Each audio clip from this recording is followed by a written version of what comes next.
Where will Saquon Barkley go this evening now that he's signed with the New York Giants for this year? Who's going to be the first team to double tap quarterback tonight? And which one of these pros and Joes will get a 2024 FFPC main event entry? Follow along the live draft board. Watch our pick-by-pick analysis tonight as we call the action from the 2023 FFPC Pros versus Joes Camden Town League number 3 to see who's winning that main event squad going for $1 million next year. We've got a great show for you. Farrell Elliott is here. Dave Tripoli is here. I'm Eric Balkman. Stick around. Your high stakes fantasy football hour coverage of the high stakes of the Pros versus Joes competition in the FFPC starts right now. Under pressure, I've seen greater men than need a lesson. Broadcast live and heard around the world, you are now watching the most entertaining hour of radio on the planet. Welcome to the High Stakes Fantasy Football Hour presented by MyFFPC.com with your hosts Eric Balkman and Farrell Elliott. The High Stakes Fantasy Football Hour is your home for analysis from the best players in the world. And now, because no one else was available, here are Eric Balkman and Farrell Elliott. Solace in the scripture, are we not all our father's sons? I became a man, nobody ever told me what a man was. Welcome in. Greetings to all of you Ferrelliacs and Bulkaholics. It is the 2023 FFPC Pros versus Joes Camden Town Draft number 3 tonight. We'll be covering it for its entire duration. Shout out to the chat room right now. Post any questions you might have in there. I'm Eric Balkman. You can follow me on Twitter at Eric Balkman. Dave Terpoli is on Twitter at Dave Terp. And you can follow Farrell Elliott at the KFFSC, KFFSC.com. That's where to sign up for your leagues there. Facebook.com/HSFF Hour is where you can contact us there and email the show, highstakesfantasyfootball@gmail.com. If you have any questions for us, we'll get to all of them throughout the broadcast tonight. Once again, this is coverage of the FFPC Pros versus Joes Challenge. There's 7 of these drafts. 6 of them are live. 6 industry pros versus 6 FFPC Joes. All of them are battling for a 2024 FFPC main event entry, a contest that will give out a $1 million grand prize next year. It's given out a $1 million grand prize this year. Not too late for you to sign up there at myffpc.com. And of course, the Fantasy Pros Championship also going on. We got drafts filling every single day there. $1 million grand prize there as well, just $350 to enter. Check out all the leagues we have for you at myffpc.com. Want to welcome in my first co-host tonight. You saw him last night. You follow him on Twitter at Dave Terp. You probably battled him in some FFPC leagues already. Welcome in, Dave Terpoli. Dave, what's going on, man? Just another night, ready to go. Ready to go indeed. High Stakes Fantasy Football Hour normally airs Fridays at 10/9 Central. I'll tell you more about that as the broadcast goes on, but let's get into who is drafting tonight. From the 1 spot, it's the FFPC Joes. Chris Hart and Tobin Bielkini, they are commando fro. They're drafting 1 tonight. Josh Larky and Ryan Reynolds from the 33rd team are in the 2 hole. Josh and Laura Durham, the FFPC Joes. You've heard Josh on this show before. They're drafting in the 3 spot tonight. Sean Green and Ryan Kramer from Sports Gambling Podcast, the Sports Gambling Podcast. They're hitting cleanup tonight in draft number 3. Sean Stutzman and Nick Constantino, 2 of the 3 back-to-back winners in the FFPC main event the last couple of years. They're drafting 5th tonight, followed by another former guest of the show, Kevin Williamson. John Daigle from 4 for 4 is drafting in the 8 spot, followed by a guy who's been on this show, a guy who's won, I don't know, hundreds of thousands of dollars playing high-stakes fantasy football, John Rozak. He is drafting 9th tonight. Howard Bender, the RotoBuzz guy from FantasyAlarm.com, is 10th. John Bragg, an FFPC Joe, in the 11th spot, and then Sean Siegel and Ben Gretsch from Stealing Bananas and RotoViz.com, Stealing Signals as well. They are hitting 12th tonight. That is what we're looking at. Terp, without further ado, let's get into the draft. I'm going to share the draft board here. We're already through the first round. We're looking at Travis Kelce as the first overall pick to Hart and Bielkini, followed by Jamar Chase and Justin Jefferson to Larky and Reynolds, and then Josh and Laura Durham take Justin Jefferson. 2 consecutive nights. Jefferson goes at the 103. Christian McCaffrey to Kramer and Green at the 104, followed by Tyreek Hill to the Go Bills franchise there, the Marv Levy franchise. That is Stutzman and Constantino. Bijan Robinson at the 106. Austin Eckler at the 107 tonight to Kevin Williamson. Cooper Kupp and Stephon Diggs to Daigle and Rozak, respectively. Saquon Barkley went in the mid-3rd last night. He goes all the way up to Howard Bender's Fantasy Alarm squad at the 110, followed by CeeDee Lamb and Garrett Wilson. You're looking at Lamb to John Bragg, and then Garrett Wilson to Siegel and Gretsch there. Terp, what do you make of Justin Jefferson? Is this just an anomaly that he goes at the 103 in back-to-back nights, or are we going to see more drafts where Chase and Kelce are going ahead of him? I think so. I don't think it's going to be something you're going to see too often. I mean, he's going to be 1 and 2 in mostly every draft. I can't see even having a case against him outside of Chase or Kelsey. So, I mean, it's possible, I guess you could say, but not likely. I mean, he's 2 in my book. He could easily be 1. I could see it if you're, obviously with the tight end premium in the FFPC, moving him down a little bit with Kelsey if you just like Chase a little bit more. But anything past 3, I think, would be crazy for Jefferson.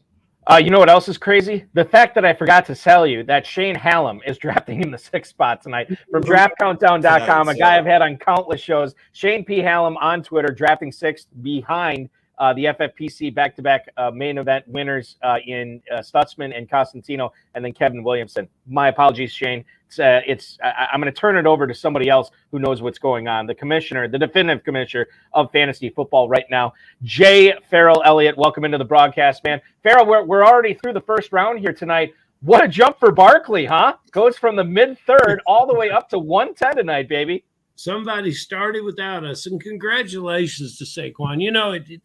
Last night when we got off the show, I reviewed what his options are, and one of the were before signing his contract. And yeah, you needed to get out of that contract. I wonder if that contract's got some incentives in it, like Austin Eckler's contract did earlier this summer when Austin extended.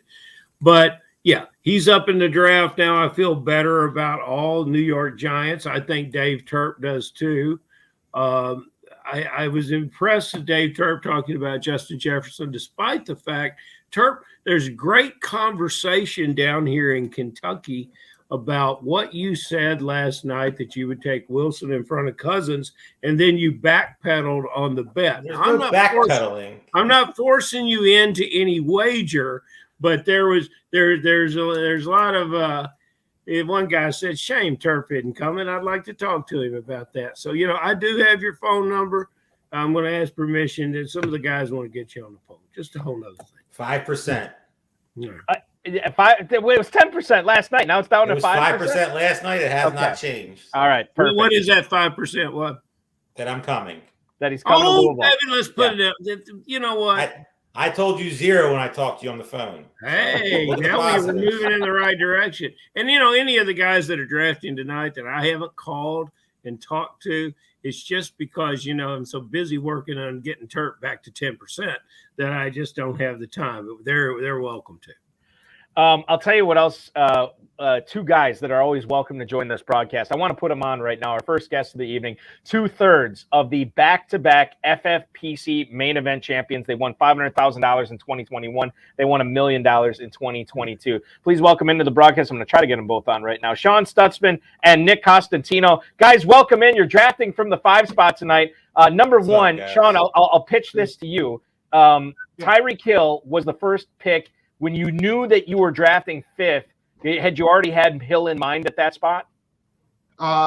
We did. I mean, it usually in that spot, it comes down to Kupp or Hill there for us. And we had a draft the other night where we took Cooper Kupp and figured it might be a good time to just switch it up a little bit. They're pretty similar in our eyes. So decided to go with Hill this time around. Nick, Nick, you guys made your pick in the 2nd round already, too. A guy that went a little bit later last night, but not too much later. You get Chris Olave here. You are one of 4 teams to start off. Receiver. Was the plan to go receiver here when you kind of made up your mind that you're probably going with Hill? Were you looking at a receiver there as well, Nick? I mean, yeah. We also wanted some of the running backs that went just before. So once the running backs that we wanted went, we decided let's get a share of Olave. We got Pollard in the draft that we did the other night, so we were between Pollard and Olave there, and we just figured that Olave, it's pretty close between those two, so we went with Olave this time. Sean, you guys have had a lot of success, obviously, in the FFPC main event, but that's a managed league where you have waivers, where you have lineups. How does your strategy change in pros versus Joes this year, where this is 20 rounds, set it and forget it, no kickers and no defenses? When you and Nick talked over this, so how does your strategy change? We attack upside a little more aggressively. We want maybe a little more aggressive stacking our team rather than not worrying about it a little bit less in the managed leagues, because you can kind of do some things with waivers later on in that format. But generally just attacking, what we view as high upside players is the general strategy. Guys, can we focus on your 2nd round pick, Olave? Because I have a question. Sure. Not what you've done, but what you're going to do. Last year, we were all over this player. This was my favorite ready-made for the pros college receiver. Who is this year's Olave? Share some of that genius with us and tell us who it is. Man. My favorite rookie receiver in this year's class is Zay Flowers. Love the way he plays the game. Love the way he runs routes, speed, and he's going into an offense that fits his skill set perfectly. And he doesn't have to be the focus of defenses. I love what he brings to the table. I think he's an extremely dangerous playmaker. And when he gets the ball in space, he can score from anywhere. So when you can get a player like that, especially at the price he's going at in FFPC drafts, it seems like a no-brainer. That's what I said. I'm going to go buy a couple more FFPC teams now. That is motivational conversation for Mr. Thank you, sir. So Nick, we're coming up on your pick here in the third round. Just out of curiosity, so Dom, I think Sean, you told me that Dom had a family commitment tonight. He couldn't draft. So you guys are handling this draft tonight. Nick, how many drafts have you guys already done this year? Not even outside of FFPC. I know you guys.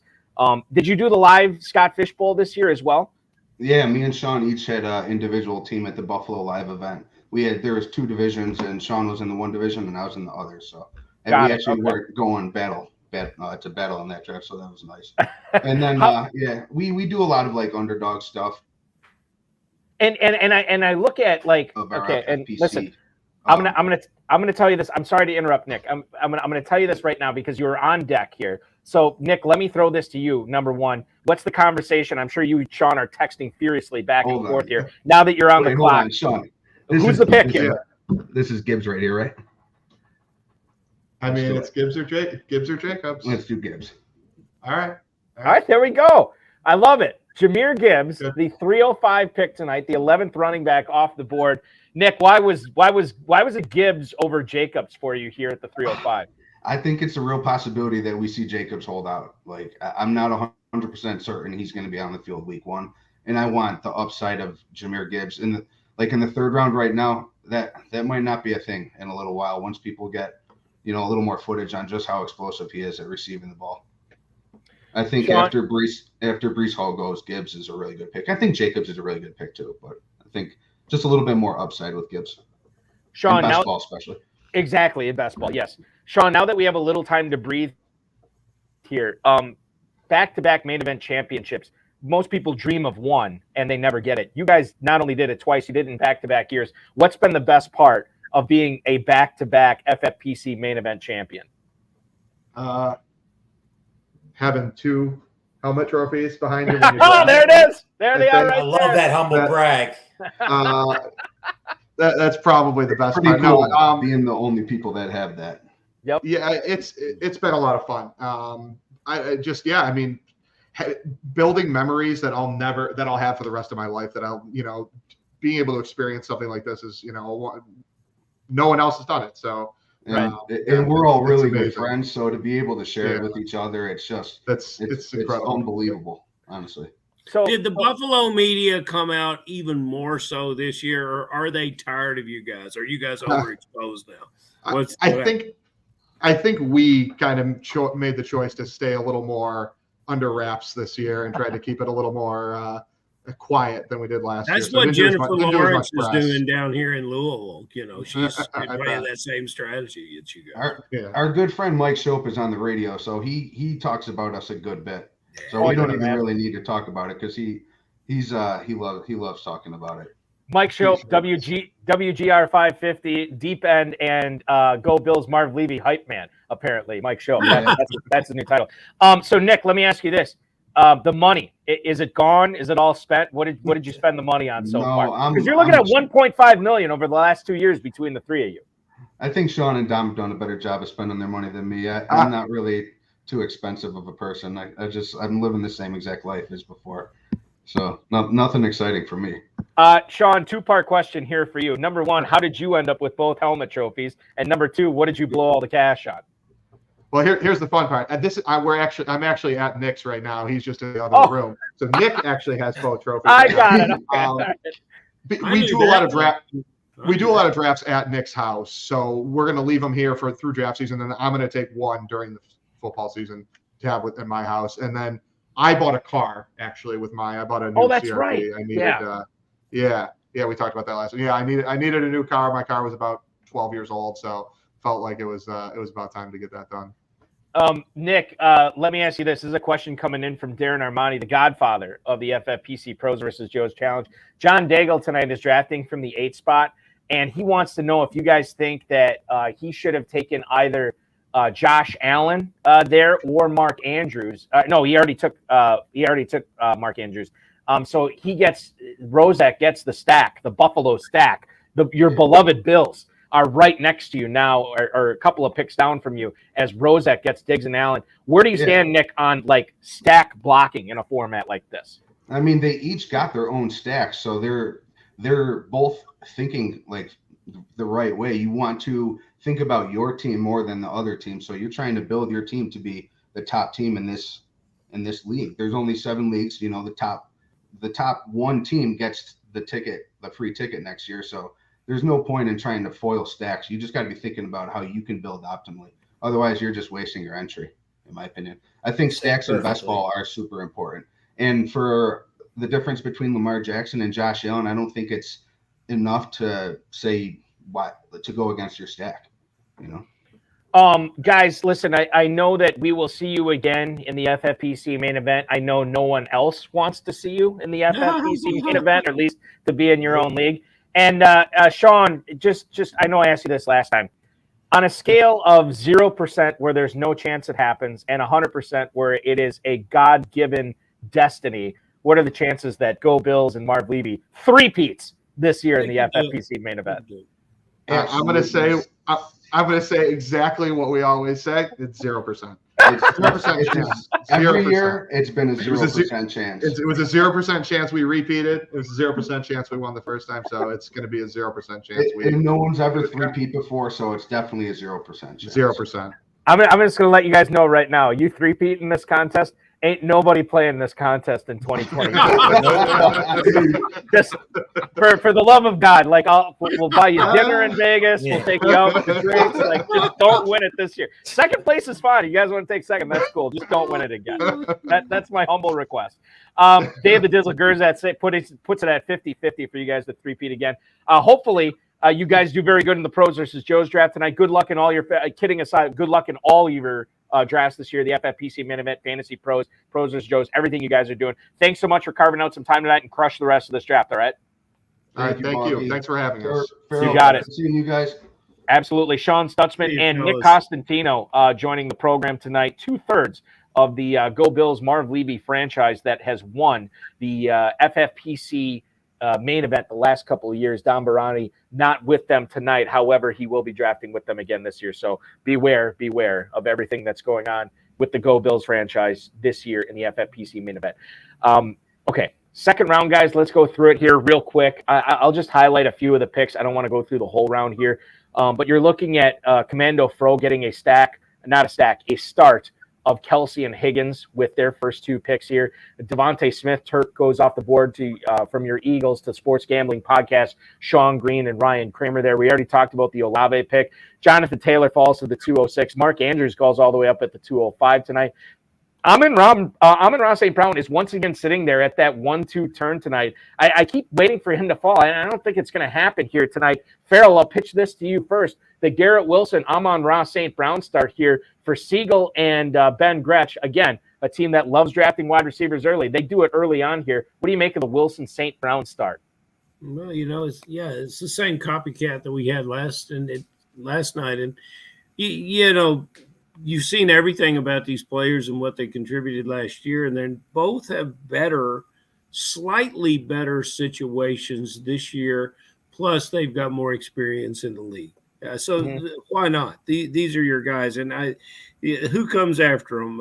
A.J. Brown, Devontae Adams, all these guys are falling in the same place. I think Waddle was a little higher. Those guys are fine players in and of their selves, and they might outscore these two. But these two have a pretty ridiculously tall ceiling if everything hits right, which is what you want to do, I suppose, in this format. We touched on this Terp earlier when we had Sean and Nick on, but this is back-to-back stacks here with John Daigle getting Mark Andrews and Lamar Jackson here in the second and third round, and then Stephon Diggs and Josh Allen to John Rozek in at the 9 spot tonight, the FFPC Joe taking him there. We've kind of danced around this, like there's 2 schools of thought. If you were drafting, and I know you've drafted in the FFPC Best Ball Tournament, which is basically the same format as this, how important, well, it's not the exact same because this is a closed 12-team league, but how important would it be if you were drafting in Pros versus Joes to try and make sure that you get an early stack like both Daigle and Rozek did here? I think it's very important. Quarterbacks are getting pushed up, in this format where there's only one winner. Team 4 gets Hurts and Devonta Smith, and you have Jackson and Andrews, and then Allen and Diggs. To me, it just gives you such an advantage in this format because, if these guys hit, you're getting double the points every single time. Mm-hmm. And obviously, they can add on to their stacks later on, like he just did with Dallas Goedert.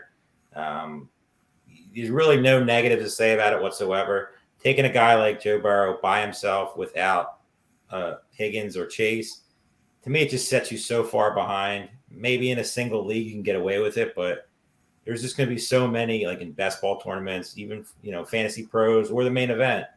There's just going to be so many Burrow, Chase, Burrow, Higgins teams, one or the other, maybe both, that if you're trying to win a shootout and trying to win $1 million, you're just going to be so far behind. I'm wondering. I was going to ask Farrell this, but Turp, maybe I'm going to ask you instead. Tony Pollard's ADP in the FFPC Best Ball Tournament is at 207. He goes at the 210 tonight. This is something that you've been talking about for years. I'm going to try not to mention the double E word here, the double E guy that we don't like talking about, especially this early in the draft. But Tony Pollard at the 210 tonight, just anywhere in the second round, really, is he going to return massive value for whoever takes him in the second round? You talked about ETN doing that for anybody who took him in the third round last year. Is Pollard that guy for you in the second round this year? 100%. I'm surprised he fell as far as he did. Even if they add somebody, if they bring back Elliott, if they bring one of these other guys in, outside of Leonard Fournette, which would bother me just a little bit, Pollard to me, it has running back 1 overall upside. I've said it a bunch of times, and I'll continue to say it. I really feel like he could be the running back 1 this year. Mm-hmm. I have him ranked as the running back 2, so you see how high I am on him. To me, falling this late in the second round, pairing him with Jefferson, who realistically shouldn't be there in most drafts, is a gift that I'm sure Team 3 would be loving in a Fantasy Pros draft, or definitely a main event, because you'd be way different. Farrell tonight, Shane Hallam at the 6 spot started off his draft with Bijan Robinson and Jalen Waddle. And after 2 tight ends were off the board, he decides to go TJ Hawkinson in the third round. The question for you here is, if you were drafting in this format, how important is it to get a tight end if you're drafting in the middle like this, where you're kind of at the whims of whatever the ends are doing as far as tight ends go? How important is it to get an elite tight end in the third round? And would it be Hawkinson for you? Yeah, here it would. It would be important. I had to look at who else is on the board. I see a lot of good names. I don't know if I would pull the trigger on that. It would have to do with what you guys have been talking about tonight with the guest and amongst each other is the stacks. And so if I thought that my tight end was going to stack up with what I was doing, well, I got a question for Terp. So where do you go? How high would you draft Pollard? I'm talking main event, not in this format, but how high would you draft Pollard? I have no problem taking him at the turn. Okay. 1-2 So turn. if you're down here where all these receivers are going in this format, you would have Pollard in there as okay. I would love to have Tony Pollard in a hero RB build. Okay. And what receivers? Do you have an idea of the numbers that you expect from him? Just yards, catches, touchdowns? Yeah, I think he's going to be well past what he did last year. Okay. I have him ranked ahead of Christian McCaffrey, which most people are going to think is crazy. It's not crazy, but it's crazy. Double-digit touchdowns. Every bold statement can't work out, but yeah, but can you give me just some numbers on that? Because that would help me understand if I understand the player like you. Yards, touchdowns. I would say 1,000 yards rushing easily. Oh, we got to have more. He's definitely going to probably get to the 1,200 range, but he's going to catch 50 to 60 passes. Okay. 12, 13 touchdowns. Fair should number, I guess, deliver off the top of my head without having anything right in front of me. in a couple. But that's the top of your head is what I'm always looking at. I have a Turp, big and that's head where with a you lot of store your hair in brains, there, and those so are good sometimes numbers. it's hard to remember everything. And yeah, and he can do that. He can do that. Okay, very good. Well, I guess I like him there too. I like him better than Chubb. I like him better than Taylor. That we had news today on Taylor. Of course, I don't I think understand Taylor's why going to plummet in drafts coming up. I don't understand why Henry goes so late, but that's we talked about that last night. Okay, thank you, Turp. I appreciate that. One of the things that we don't highlight enough on this show is longtime listener who has not chimed in on the HSFF hour in several years, but apparently he's still communicating with Darren Armani, which I don't understand. But our old buddy Javier from Terre Haute, Indiana, sets the odds on the Pros versus Joes each and every year. And we have never gotten a live odds update before, but we're getting one tonight here, guys.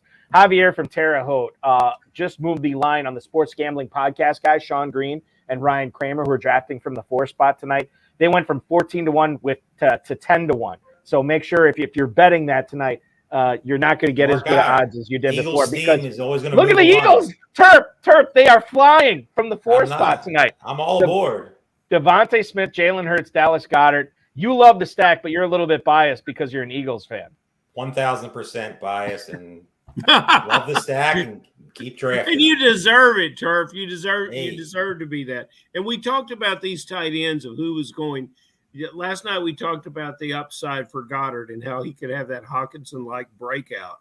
And here these drafters are following us to a T there. And we always talk about Kittle as being a great football player, but will he be a great pass receiver based on all the things the 49ers ask him to do? And that's reflected where he is later. I've yet to ever see Kittle in an FFPC format go this late. Yeah, it's wild. I mean, we look at George Kittle's ADP, and again, we'll shout out Darren Armani at Fantasy Mojo on Twitter, fantasymojo.com.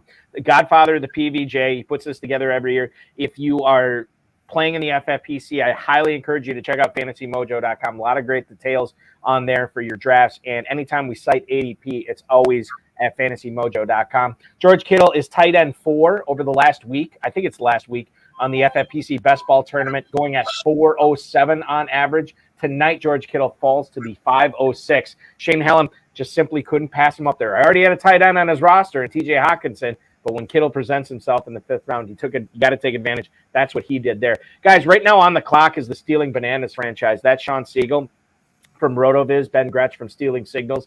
They are on the clock right now. They've started off their draft with 4 straight receivers here. John Terry and Dave Gerzak were going back in the YouTube chat right now, and Terry said, look, to start off your draft with 4 straight receivers, number one, it takes some real chutzpah, and number two, it's really tough to do on the ends because you're at the mercy of what everybody else does, the other 11 teams until it comes back to you.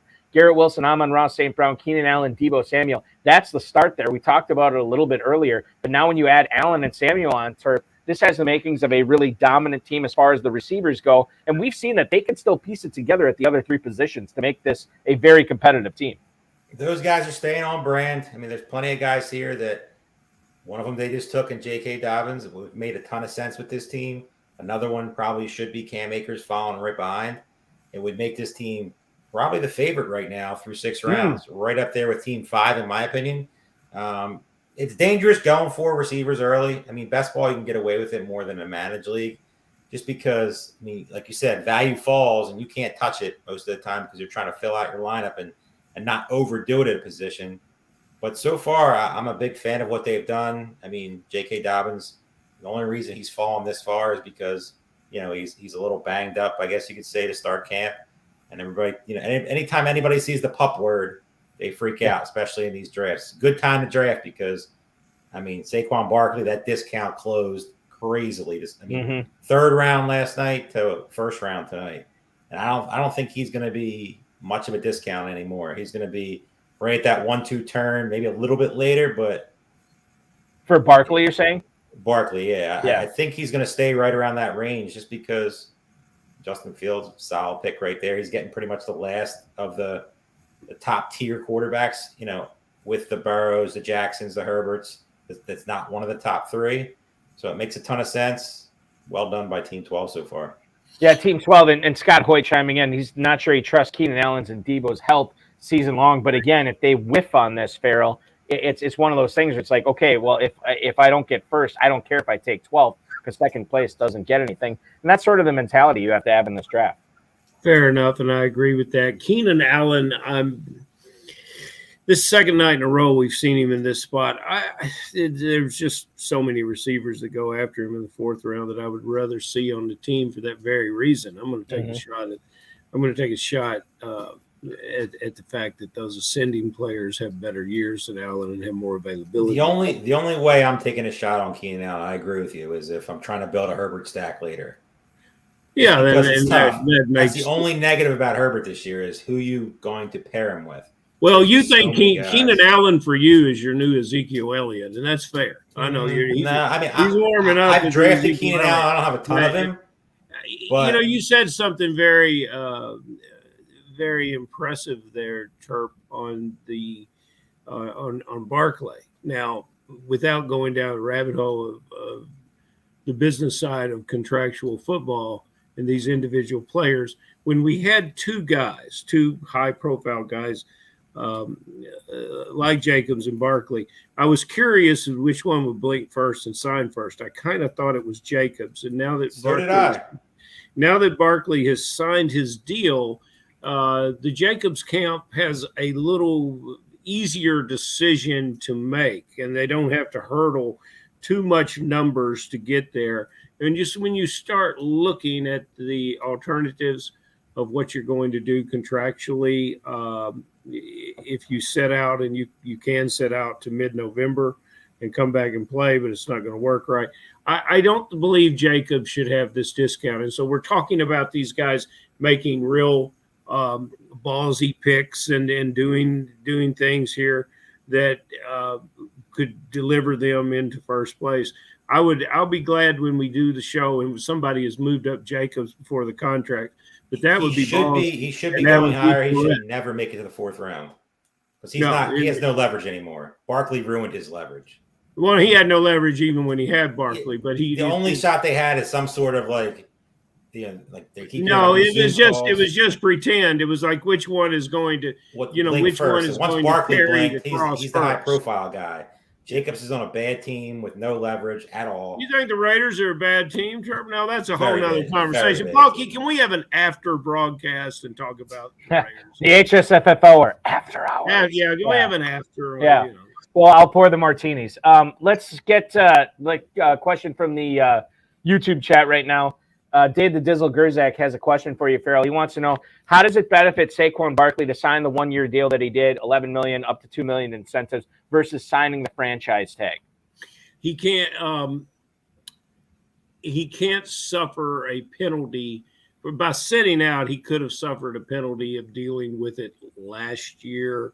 Dave, honestly, he went home and thought about it, and his agent thought about it, and they talked about it, and they put the best deal that they could together. They probably took a look at Austin Eckler's contract, and they came back to work. And that's just all it is. And that's what it is. But the franchise tag, that's guaranteed money, right? It is. It's right, 10.1 this year, I think. That's correct. Yeah. So we got a little bit more plus the incentives, right? So that's the advantage. And he cannot now. Can he be tagged again by the Giants in 2024? Yes. Oof. Wow. Man, running backs. Listen. I know they got it rough. Well, here's the thing, and I said this earlier today. Like, these guys are still making a ton more money than I'll ever see for an annual salary in my life. So it's tough for me for my heart to go out to them. But I do understand the plight they're in, and I don't have a good situation or a good solution for how they get out of it. Here's what will make you understand why Jacobs could be just a little bit of give everyone a little bit of side eye. Hunter Renfrow will make $3 million more than he will this year. That's crazy if you really think about it. And so when this system was designed, the tag was supposed to be a somewhat of a reward. It actually had, as Dizzle points out, there are very positive aspects of it. Getting tagged was not necessarily the worst thing that could happen. Now at the running back position, it certainly is. Let's get to another guest here tonight, ladies and gentlemen. You are going to be looking, or we're going to be talking with one half of the squad that is drafting in the 4 spot tonight, along with Ryan Kramer. He makes up the Sports Gambling Podcast, which you follow on Twitter at Gambling Podcast. You follow him on Twitter at Sean T. Green. That's SeanTGreen. What is up, Sean? How's the draft going for you tonight, man? Going great. I decided to rock my Devonta Smith jersey, being optimistic. Beautiful. Absolutely. And then he fell right into our lap. So, and my co-host Ryan's a Giants fan, so I've been, twisting his arm to draft the Eagles. It kind of just worked out for us. I mean, once we had Devonta Smith, then Jalen Hurts is still available, and then FFPC, you get the 1.5 point per reception for the Dallas Goedert. We were going to try and go Darren Waller and load up like 2 higher profile tight ends there back-to-back rounds, but he got snaked right before us. So Kramer's pretty upset. I could imagine he is. Yeah. But I look at this start for you, and we talked with Stutzman and Constantino about this. Close 12-team league. You went with a mega stack here with Smith, Hurts, and Goddard. Did you and Ryan talk about the possibility of doing that, not necessarily with the Eagles prior to the draft, but with anybody prior to the draft? Yeah, we talked a little bit of stacking in general, and our overall view was like, hey, we're pro stacking, but we're not gonna reach. We're gonna do something crazy to get the stack. Again, like Devonta Smith, being right there, and then Jalen Hurts. I think Jalen Hurts has a ton of value, obviously, just in and of his own right. And then the Goddard thing, obviously you want to get a little, I think you need to get like at least one premium tight end in this format. So no, we didn't come in here saying like, hey, we're going to, load up on Eagles or load up on a mega stack. Because in this, you're only playing against 11 other teams. Whereas if you're doing, the actual, like some of these mega tournaments where you have to create crazy outliers, then maybe even stacking's worth a little bit more, but it just kind of worked out like that.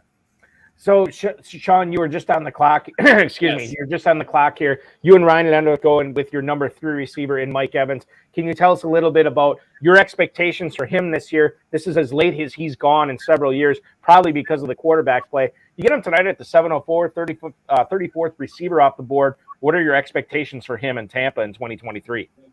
Yeah, I think Mike Evans is still going to have a good year. I know, Baker Mayfield or maybe Kyle Trask is a drop-off from Tom Brady, but I think they did some stuff to improve the offensive line. I think that could help. And I think a guy like Baker Mayfield can create plays off script and maybe create some opportunities. And Mike Evans, you look at just pull up his stat line. It's like 1,000-yard season, 1,000-yard season, 1,000-yard season.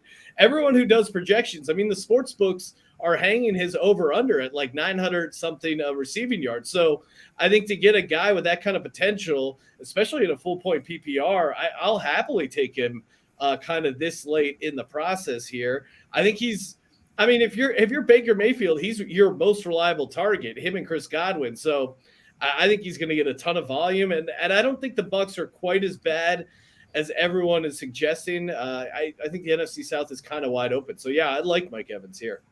Sean Green, one half of the Sports Gambling Podcast, joining us tonight. The pros drafting out of the 4 spot, he and Ryan Kramer here. Follow Sean on Twitter, Sean T. Green, Sports Gambling Podcast on Twitter at Gambling Podcast. Yeah, you got to look at this team here, and you took Dallas Goedert at the 409. We kind of touched on this already. Had you not had Jalen Hurts on your squad, would you have been more likely to take a guy like Waller, Pitts, or maybe even Kittle at that point? Yeah. So, behind the scenes, we were debating because, again, Kramer and I, we actually have a bet going who's going to have more fantasy points, Darren Waller or Dallas Goedert, as a side bet. Whoever loses has to shave their beard off into a mustache and wear it for – so, like, let's say Dallas Goedert wins by 15 points. You have to wear the mustache for 15 days. So we've internally been having this debate, Goedert or Waller. Kramer was fine taking Goddard first. We thought we'd be able to get Waller to come back to us, and then kind of got sniped there. Not a big believer in Kyle Pitts, at least me personally. I know the advanced metrics. I know he's a good talent, but that Arthur Smith passing offense, I'm still just super, super skeptical about. And Desmond Ridder, everyone's take, I think, for Kyle Pitts is like, oh man, he was open, routes run, air yards, all that stuff. All that stuff's good, but it's all like based on the idea of, Desmond Ridder, he has to be better than Marcus Mariota. I don't know if that's completely true. I feel like people talk themselves into that same formula last year where it's like, Marcus Mariota. I mean, Matt Ryan was completely washed up. Kyle Pitts is going to have an awesome year this year. Like, I don't know. I'm just not a Kyle Pitts believer overall. I know there's a lot of support for him in the fantasy community, but again, I'm not drafting him that high. Sean, another question here for you. Dameon Pierce was your selection at the 609. He is the 24th running back chosen tonight. Second guy that you chose for your backfield tonight, at least your running back backfield. Your thoughts on how Devin Singletary is going to affect his output this season? I think it's certainly possible, and Dameon Pierce, obviously not a massive pass catching role, but again, they have a rookie quarterback. How do you make a rookie quarterback's job easier? You give him you hand him the ball a ton of times. I mean, Dameon Pierce is a guy, for me, passes the eye test, runs super hard. You got Bobby Slowick from the San Francisco 49ers coming over, got to run some sort of Shanahan-esque scheme, you would imagine, which is very often very beneficial for the running back. So I could see him having a massive year. And he's another guy. You look at, running back 24, you look at like his over-under for rushing yards and stuff like that. I think Dameon Pierce is in line to have a pretty good year, and especially in that AFC South, I think he's going to have some opportunities. He's going to have a lot of opportunities. You're going to have a lot of opportunities to listen to the Sports Gambling Podcast. Oh, yeah. Great transition. Yeah, thank you very much. He's a broadcast professional, sir. That's pro, I can tell. Before we let our guest go, I ask him a question? Go ahead, Farrell. My question is very quickly. Over under on receptions, who is the bigger number? Is it Evans or Pittman? Ooh. Maybe you can put it in the chat. I don't want to hold you up. Oh no, I'll go Mike Evans. Yeah, give me Mike Evans. Okay, he's the Vegas number over Pittman. I don't know. Oh, you were asking like what? Yes. What do the guys in the desert say about who's going to? Oh, you know what? Yeah, I'll have to look that up real quick. Thank you, sir. I'll put it in the chat because I don't know off the top of my head. But I bet it's going to be. I bet I would even say Evans is probably projected slightly higher. But yeah, I'll get back to you that and drop it in the chat. Thank you. SportsGamblingPodcast.com is where to go. The Sports Gambling Podcast you can get anywhere you get podcasts. Follow Sean on Twitter, Sean T. Green, SEAN Green, and then Gambling Podcast on Twitter or on X. I don't know what to call it anymore. I'm sorry. I have no idea. Sean, right, thanks, guys. Appreciate it, dude. Good luck in the main event this year and in PBJ, dude. All right, let's let it ride. Let it ride, indeed. Sports Gambling Podcast own Sean Green tonight joining us on the broadcast. Really like what he had to say. I put this up in the chat real quick, Farrell, here. This is our good buddy Scott Hoyt who posted it. It's a two-part question. He wants to know when do you think Kamara's suspension is going to be determined? And two, why is Michael Pittman falling the last couple of nights? Farrell, I don't think you have a good answer for that, right? I just would love it if I was drafting. So that's good enough for me. And Kamara, it is hard to tell. And there's a lot of things that go into that. Who has the ear of the final decision maker and the commissioner in the office in New York? And sometimes the owners make a big difference. And, we'll just have to see. But, predicting that, that goes back to the people that know aren't talking. The people that are talking don't know. So I'm going to quit talking on that one. But I love Pittman as a draft pick. I think he should be a 5th rounder in this format. And if you can get him in the 7th round, that's a big, big, big situation for you. Terp, one of the chat posts in the chat, and I'm trying to find it here. John Terry, actually, who drafted on Sunday night, said that he likes every pick so far for Shane Hallam from draftcountdown.com, drafting at the 6th spot tonight. And I talked about how he already had a tight end in TJ Hawkinson, but when Kittle falls almost a full round of value, again, when you're trying to beat out just 11 teams for this free FFPC main event entry next year, he jumped on it, and he gets Kittle as well. What do you make of Shane Hallam's draft from the 6th spot? Do you like it as much as John Terry does, Terp? So far, so good. I mean, Bijan, Waddle, Hawkinson, real solid start. We talked about the Burrow pick. Not really a fan of it, just because of the stacking options that you're limited with. But you could get away with this in this format. Obviously, you only have to beat 11 other teams. I like the Marquise Brown pick. I think he's underrated this year. He's going to get a ton of targets if he stays healthy, no matter who the quarterback is there. Kittle is just an outstanding value. You will not see him fall to the middle of fifth round in any format right now. I mean, it's crazy value, and especially with the FFPC premium. I mean, this gift right there, getting him. Javonte Williams, we've talked about a bunch of times. I know he didn't call him up. And I know they're saying he's going to be back out there quickly, but I still have my doubts. And I still can't see investing a 7th round pick on a guy that had an awful knee injury. And yeah, younger, talented kids, obviously, heal quicker, but I'm passing on Javonte Williams. He just took George Pickens. I like that pick. I think, he has plenty of potential in that offense. I think Kenny Pickett takes the next step this year. So I'd say solid 8 out of 10 draft so far. The Burrow pick, love Burrow. He could easily lead the league in touchdowns this year, lead the league in yards. That's all within the realm of possibilities. But the Javonte Williams pick just gives me too many questions. And he's rising. I was waiting for it to happen, and now he's rising again. He went up about a half round than he was last night. As he should, in some people's eyes. Right, exactly, yes. Farrell, Sean Green just chimed in the YouTube chat right now with the answer to your question. Mike Evans has a total of 65.5 catches this year. Michael Pittman at 75.5 there. And you're right. I mean, like, for a guy like Pittman, who is, again, our friends in the desert are saying 75 catches for him.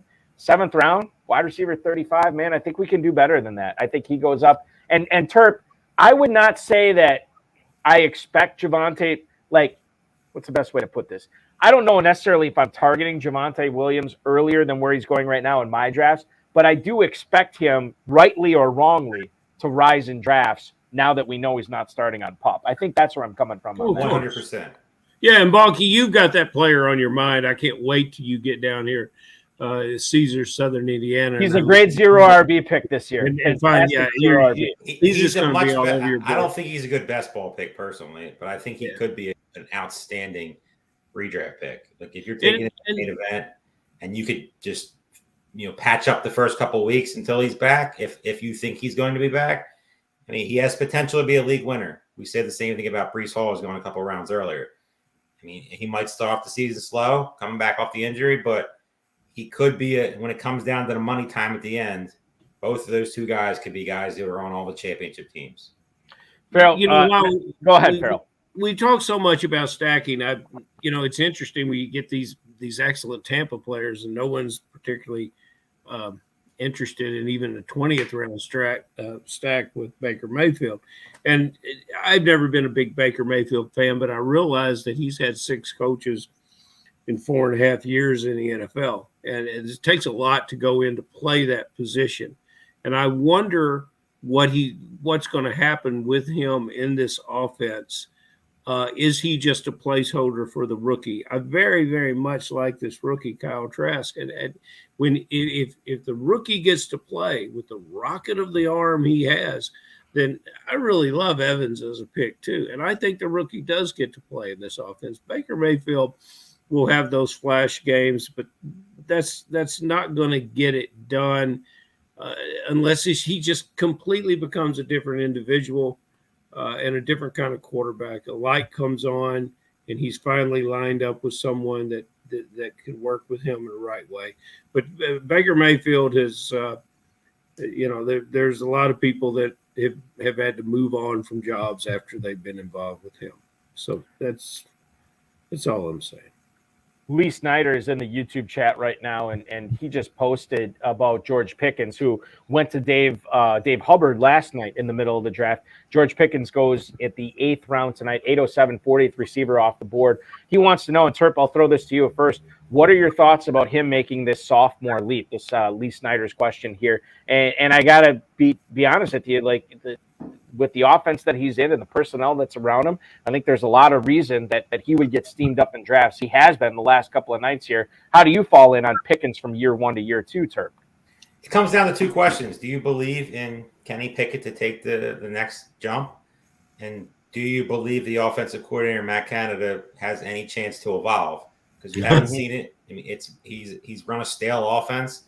Can he make somebody besides Deontay Johnson and his 1 million targets fantasy, viable? That's a big question. I'm on the side that he can, mostly because I trust Kenny Pickett. I think Kenny Pickett takes the next step. Do I think they're a playoff team or, a contender? No, but they have plenty of weapons. Harris, Warren, Johnson, Pickens, Freiermuth.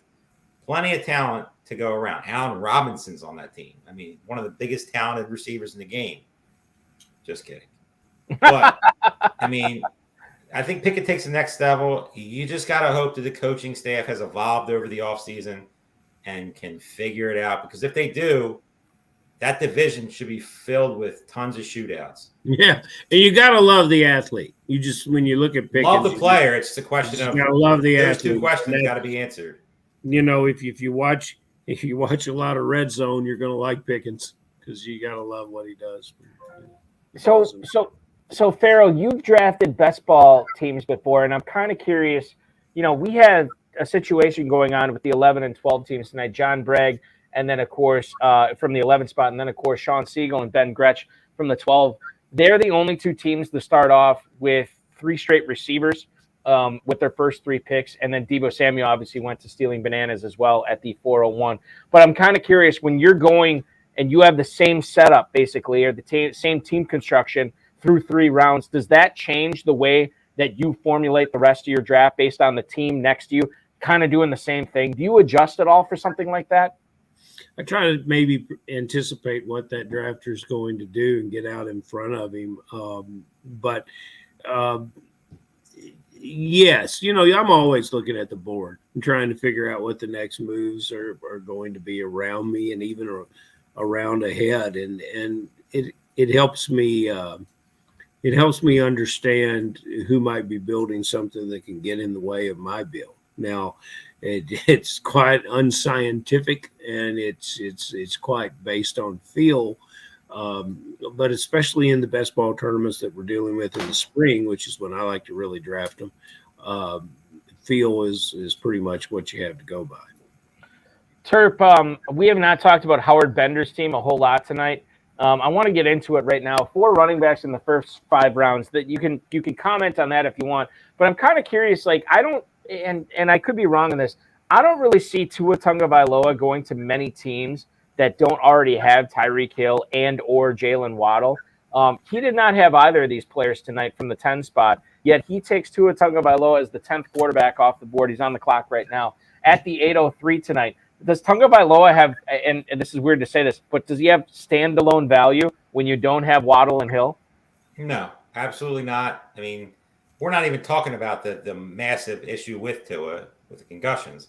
Mm-hmm. So I mean, if you're taking a shot on him, you got to take the shot on him with Hill or with Waddle or with both, because it's a massive risk to draft him in any format right now. Obviously, there's a ton of risk, but there's obviously you saw what the reward could be last year before the injury happened. So to me, if you're taking Tua, you have to take one of those. You better have taken Waddle, you better have taken Hill, or you just pass him. There's plenty of other guys that could potentially be, just as good as Tua this year. I agree with Turk. I've not sat down and said, "Oh, I really got to target Tua." Never. The only reason I will never target Tua in a draft ever. I will never take him naked by himself. It makes sense. Never put you in never 0% chance Tua will be on any of my teams without Waddle or Hill. Yeah, but it could be 5%, unless they get auto picked. 0%. It makes no sense. Yeah. No, a lot of things don't. We didn't answer, and I can't remember who asked it, and it's too far back in the chat right now. It might have been Scott Hoyt. I can't remember. But he was asking about Kamara's suspension, Farrell. Kamara goes at running back 23 at the 606. If you were drafting in Pros versus Joes, or maybe the FFPC Best Ball Tournament or any FFPC, the Fantasy Pros draft, you're gunning for $1 million, main event where you're gunning for $1 million. How do you handle Alvin Kamara in drafts right now? Drafted him with a dear friend Drew Maselli in a fantasy league recently, or in a dynasty league recently. Look, if you can, if you want to get that crystal ball out and you want to start looking at some things about what's going to happen, Kamara's got to have a bounce back year. His behavior on Pro Bowl weekend might say a few things about the way he approaches his business as a football player, which makes me hesitant. Perhaps I look at guys off the field too much when I'm making fantasy decisions, but I realize that a good player, to get the numbers that he's going to have to get to be a Pro Bowl level player, is it's a week-long job. So Kamara is lost the trust of a lot of people. He's going to have to regain it where he is, and we'll see. I don't so yeah, you love the talent and you love the history, and we talk about players that are dustbin players according to Terp. Dust buckets. Dust buckets. Yeah. He's not there Ben yet. is He's British getting for close. bucket, but nevertheless. But I will tell you, David Carr quarterback teams, there's a lot of passing there that should go to him. There's a lot of Carr is reckless in the red zone with the ball, so you think that they will give Kamara a lot of chances in the red zone. There's a lot of arguments you can make that this player puts up big numbers through scoring touchdowns in the games that he's available to play in the season. So, and once again, you're watching live coverage of the Pros versus Joes draft number 3. This is the Camden Town League tonight on the HSFFR. If you are first time you're watching the High Stakes Fantasy Football Hour, number 1, welcome. Number 2, we do this show. Farrell and I do it with special appearances by Dave Terpoli year-round every Friday at 10, 9 Central, which we'll be doing again this Friday. So make sure you're checking us out there, live on all the FFPC social channels, including YouTube, Facebook, and Twitter, as well as anywhere you get podcasts afterwards. You can always stream us as well. Terp, you talked about your trepidation in drafting Javonte Williams, where he's going right now. I want to ask you a little bit, number 1, about Shane Hallam, what he did tonight, getting Javonte Williams in the 7th and then coming back with Samaje Perine in the 9th round. And then if you don't have Javonte Williams and you don't like the pick, are you bumping Samaje Perine up your own draft board? Perine is definitely one of my highest owned guys so far. I just feel like he's going to have a role no matter what. I don't see Javonte Williams ever getting full-time work this year. And if it comes, it's going to come when, at the end of the season, where it's going to be really, really tough for Javonte Williams owners to still be alive, with a chance of some money. So Perine's a guy. Is he sexy? Is he somebody that's going to be a league winner for you? No, but as a running back too, if you're, doing the hero RB build and you're stacked everywhere else, he's to me one of the perfect guys you can add to that. He has upside, not a ton of upside, but he could easily be a 12 to 18 point a week type of situation in, not every week, but the potential's there. He should catch passes. I just don't see the Javonte Williams hype. I just, to me, he's a pass, and Perine's a guy I feel like should be getting moved up a little bit more. Not that I want to create a face-off here, but perhaps I will be doing it. Please welcome into the podcast at Shane P. Hallam on Twitter. You follow him there, as well as all his work. Draft Countdown, Debbie Marketplace, Dynasty League Football. Our good friend Shane Hallam, welcome into the broadcast tonight, Shane. How's it going? We've been talking a lot of the Williams and Perine, but the moral of the story is you locked up the Denver ground game here, my friend. Yeah, I know it's like the big best ball no-no to take like the handcuff guy or the second guy, but this is not the main event. This is not even the best ball tournament. I'm just trying to win this league, and I think Perine was a nice value there in the 9th. So, Javonte not going on the pup list. I disagree with Terp in that I think, we know what Sean Payton does with running backs. We saw Mark Ingram and Alvin Kamara for the Saints. I think Javonte Williams and Samaje Perine can be that. They can use Javonte in kind of a Mark Ingram type of role until he gets up to steam. And if Javonte Williams hits, I think I win the league. Like that's really what it came down to for me in the 7th, is if he hits, I think I win. And Perine gives me a nice safety net. And I have some running backs later that with some upside that I'll take. Shane, in the FFPC Best Ball Tournament, guys, a couple of guys that were going after Bijan Robinson. I beg your pardon. A couple of guys that on average are going ahead of Bijan Robinson went after you took Robinson tonight. Was Robinson another pick to win type guy here at the 106? Look, I'm the NFL draft guy. Like I'm the dynasty and Devi guy. I mean, Bijan Robinson is the highest graded running back I've had coming into the NFL since 2007, since Adrian Peterson. So over Barkley. I have him over Barkley. I actually have him. I've been doing this since 2004. He's third behind Peterson and Reggie Bush for me. I think Bijan's receiving ability, the dynamic ability to play in the slot, to see the hole, the acceleration and quickness in his feet, I think is unmatched. I think he's going to be the RB1 in fantasy this year. Shane, I was wondering, and I didn't bring this up because Terp was talking about the Joe Burrow pick, but I was wondering when you took Waddle, were you thinking like, okay, maybe I can wait on quarterback now and get Tagovailoa later, which obviously Tagovailoa, the conversation with him, this is the longest Tagovailoa conversation we've ever had in the YouTube chat in the history of the show right now. But I'm kind of curious. You took Burrow at the 407. Did you have any inclination of like maybe waiting on quarterback and taking Tagovailoa later? I definitely want to leave the possibility open. I like the Dolphins this year. I think the offense will be good. Tua, I think, is a little bit of a risk. I just felt like in the fourth, I didn't love my options at that spot, and I think there's a big drop off after Burrow. So I wanted one of the elite quarterbacks. I think what Terp said about the stacking, very crucial in a big tournament. I think in this, where I'm just trying to win the league, I'm not as worried about it.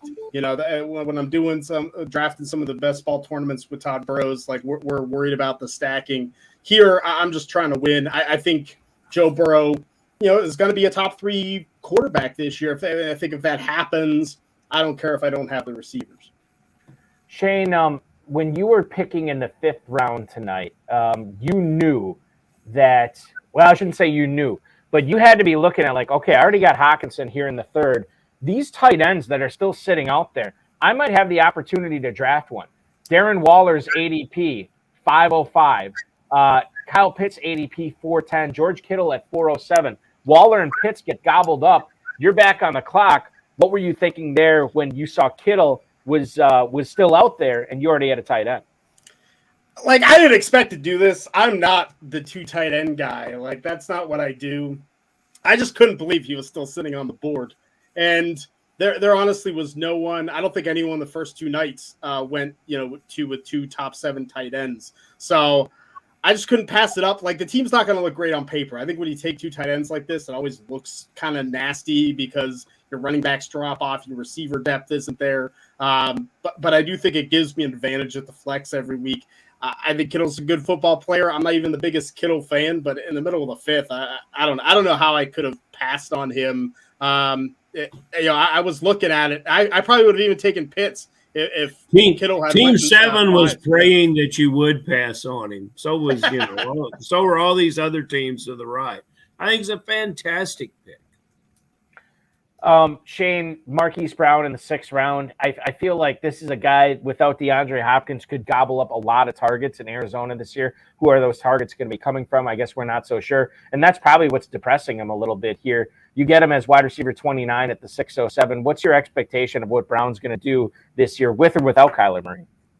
Yeah, I really like what Terp said before. I think the targets are just going to go to Hollywood Brown. I mean, if you watch him last year, they manufactured touches for him. I think with Jonathan Gannon and the new staff coming in there, you look at that offense, you're like, this is not good. If we have to start Colt McCoy or David Bloch or whoever is starting there, like just throw some screens to Hollywood Brown, like let him do his thing. I think we're going to see a lot of that early. I think the PPR value is, I think he's just getting depressed because he's a Cardinal. And nobody wants to draft Cardinals. Yeah, and oftentimes those wide receiver ones on the crappy teams can still work out for you if no one else in that offense helps you. Correct. Shane, you just were on the clock. You took Jamison Williams, a guy who we're not going to see probably until mid-October, but obviously the upside's tremendous. His value was depressed last year because he was coming off the torn ACL. His value is once again depressed this year because he's got the suspension. But you got to think in the middle of the 11th round on a team where you already had 4 receivers, but you only had 2 in the first 6 rounds, The upside here is wide receiver 53. This is something that you have to be a fan of at this point. If once we hit like double-digit rounds, if I can get 3 weeks, 4 weeks out of a guy in best ball, then I'm happy with the pick. And Jameson Williams feels like that player, right? I talked in the chat on YouTube that I think George Pickens is similar, but it's going to have maybe more spike weeks because he's playing more. I think Jameson Williams is going to have 3 weeks of 5 catches for 120 yards and 2 touchdowns, and he does that twice in the year. It's a good pick in the 11th. That's kind of what I'm shooting for here at the end of this draft. We are into the second half of this draft, Shane. Final question for you here. What are you going to be doing? You already have 2 elite tight ends. You got your elite quarterback. You have 5 receivers on your roster. I guess probably the most work you have to do is at running back. Is that the position you envision yourself hitting over these last 9 rounds the most? Yeah, I think running back's going to be a focus. I think it's going to be about playing that upside and seeing if I can just catch some lightning in a bottle at running back or even a third receiver position. If I can do that, then I think his team is going to be really solid. So, and look, I'm the draft guy, so there's going to be some rookies here tossed in coming up. You got to stay on brand. Yes. Yeah. Follow Shane on Twitter at Shane P. Hallam. You can check out his work not only at Draft Countdown, draftcountdown.com, at Draft Countdown on Twitter, at Debbie Marketplace on Twitter, and then, of course, check out his work for Dynasty League Football as well. And you have an upcoming addition to your family. Did I see that right? Yeah, my wife is due in September 4th, so our first child. So I'm excited. Congrats, man. No, thank you, and thank you guys for doing this every year. I love the podcast. I listen to all of them, and I'm always trying to be here live. So thanks for doing this. You're very welcome, Shane P. Hallam. Good luck the rest of the way, Shane. Give him hell, all right? No, thanks, guys. You got it, Shane Hallam, ladies and gentlemen. Chiming in on the High Stakes Fantasy Football, our coverage of the Pros versus Joes. Once again, follow Shane on Twitter at Shane PLM. You know what I should have asked him, guys? I think Shane has rookie mock drafts all the way out to like 2028 at this point. Not rookie. No, take that back. Not rookie mock drafts. Actual NFL mock drafts out to 2028. He's one of the sharpest in the game. Sharp and sick, and I'm going to insult him and compliment him at the same time because that is what Shane. That is what Shane Hallam does. Always love talking shop with that guy. Back to the draft here. I want to stay on the draft countdown Shane Hallam squad here in the 6th spot. Farrell, let me pitch this to you here. Again, I always think I should be answering the Packers questions, but I like asking them because I like getting everybody else's opinion. I continue to think that the deep yawning chasm between Christian Watson and Romeo Doubs is too big. Tonight we saw it again. 411 for Christian Watson to Josh Larky and Ryan Reynolds. Romeo Doubs at the 10:07 to Shane Hallam from Draft Countdown. Full PPR, I think Doubs is going to catch a lot of passes in Green Bay this year. I'm not saying you draft him ahead of Watson, but my goodness, 6 rounds between them, I think that's too much, Farrell. You're the smart guy, Balky, but, Doubs didn't catch how many touchdowns over so few games last year. And that's that bias of seeing that. So there's the reason for it. And there's nothing wrong with picking Watson there. I think you move Doubs up a little bit. I'm trying to figure out what Shane Hallam's middle name is right now. I know I asked him this on a podcast a couple of years ago. We're going to figure it out in the YouTube chat right now. And we're entering the 12th round here right now, guys. John Daigle from 4for4.com from the 8th spot tonight, Terp. He only has Mixon as his running back through 8 rounds. Is that a strategy that you would do? And then did he do enough in rounds 9, 10, 11? He's about to be on the clock again with Cook, Charbonnet, and Elijah Mitchell there. Did he do enough at running back, or does he have a lot more work to do here in the second half of the draft? I mean, he definitely has a little bit of work, but I think he did great after taking Mixon, getting stacked with Jackson and Andrews, a gift in Cooper Kupp where he got him, Deontay Johnson, DJ Moore is just free falling in draft. I can't speak in drafts right now, which is surprising to me. He shouldn't be going in the 6th round. I think he should be up, a full round in the 5th. Freiermuth, solid tight end with the format. Treylon Burks, he's my guy. Still has potential. I still think there's a world he outscores DeAndre Hopkins this year. But the 3 running backs, Cook, Charbonnet, and Mitchell, all have league-winning upside. Cook, depending on where he goes, I'm not the biggest fan, but if he goes somewhere like the Jets or the Patriots and there's an injury, same thing with, Walker in Seattle with Charbonnet. And we all know Christian McCaffrey with, Mitchell, if he's healthy, which is the biggest if with him, he's going to get carries in that offense. And you saw last year when he played with McCaffrey didn't get them big numbers. Yeah, he was solid, but he definitely frustrated a lot of fantasy owners in them couple of weeks that Mitchell was, getting the 10 carries a game, getting the goal line work sometimes. It was just annoying enough. So I think he did a good job getting Mixon and then following it up, 4 solid receivers. He has, he stacked it, the tight end and quarterback early. I'm a fan. Getting Jalen Warren, no issues whatsoever with his draft, especially in this format. He just needs Mixon and one of the injury to happen, and he's set. Josh he's got 4 excellent players and a lot of serious question marks that he didn't need to bring on himself, I don't think. DJ Moore. You got to love it, but there's question marks at the quarterback. Terp's already talked about Deontay Johnson, the offense, Matt Canada. Terp, you love Burks, but, I like the athlete. I like the potential of him, but it's not there in that offense. There's Warren. There's a guy you like, Terp. I mean, this guy, I wouldn't want this team. This is one of my least favorite teams in the league with some of my favorite players on it. I would say he's my 3rd favorite team so far. Yeah, so we don't agree there. Well, 3rd and 12th get paid the same thing in this league, so it doesn't. 2nd and 12th get paid the same thing. So second gets pat on the back. Hey, congratulations! I was not aware of that. That is news to me. I'll all the second place finishers. Farrell, the team of Derm and Dermer. That's Josh and Laura Derm from the 3 spot tonight. I feel like this is more of a quote-unquote traditional start to the draft. They get Justin Jefferson at the 103, but then they pound these running backs, Pollard, Breece Hall, Travis Etienne. They don't hit it again until Devon Achane in the 11th round. But in that time, they got 3 more receivers in Mike Williams, Elijah Moore, and Zay Flowers, which I know was the Flowers pick was drumming up some chatter in the YouTube and Facebook chat tonight. But Waller and Everett here in the 5th and 10th round, and you pepper in Deshaun Watson as the 8th quarterback off the board. There's only 18 quarterbacks off the board, so there's still an opportunity to grab a second one here that's going to be a difference maker. I'm kind of liking Josh and Laura's team from the 3 spot tonight. Your thoughts on it? I love this team. I did, and what they did at receiver from where they were coming from is very, very impressive. This is a team I can get behind very easily. Let's move on here and talk about what Team 1 did. That's Commando Fro, Chris Hart, and Tobin Bielkini at the 8-9 turn. Anthony Richardson and Geno Smith.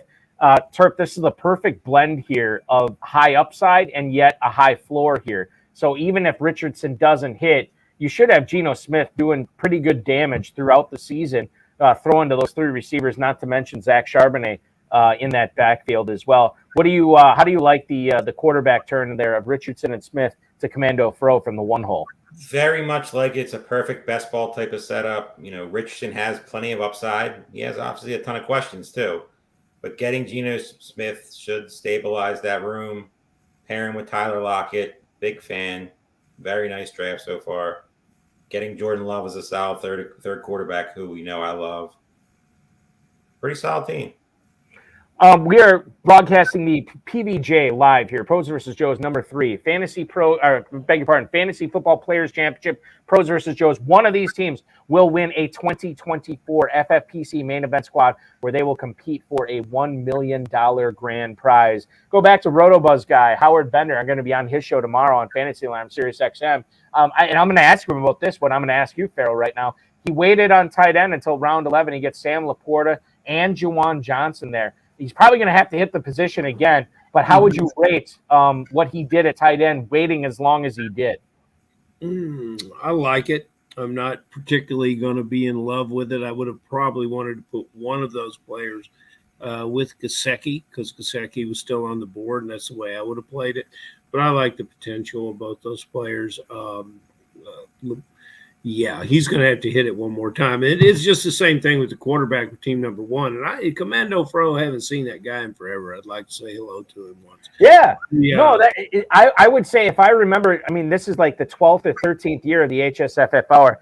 And Chris Hart and Toby Bielkini, I think were like the 4th or 5th, somewhere around there. They were like true OGs, like on the 4th or 5th ever episode of the HSFF hour. They're cool guys. I love hanging out with them for sure.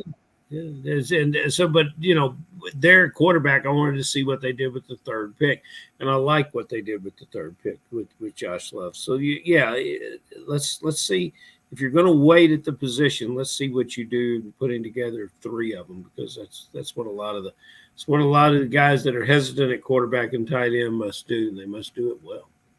Fro apparently in W. Koff in 2002, if Dizzle recalls correctly, and if I remember correctly from my conversations with them, I believe that's accurate. So they are OGs, 20-plus years in the high-stakes industry, competing for big-time prizes, some of which they've already won.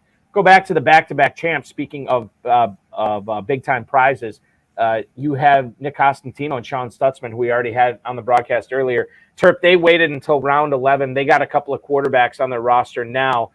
They didn't have any through the first 10 rounds, but they got Russell Wilson and Derek Carr. I think you could do a lot worse than those 2 quarterbacks here when you wait as long as they did. And maybe this is just because I think Russell Wilson's in for a bounce back. I think Derek Carr's in for a good season in New Orleans as well. I like that, man. Like, you wait on quarterback that long and get those 2 guys when you pepper in all that other value that you got at running back and receiver. They're doing it the right way. This is my favorite team. I feel like, where's the weakness?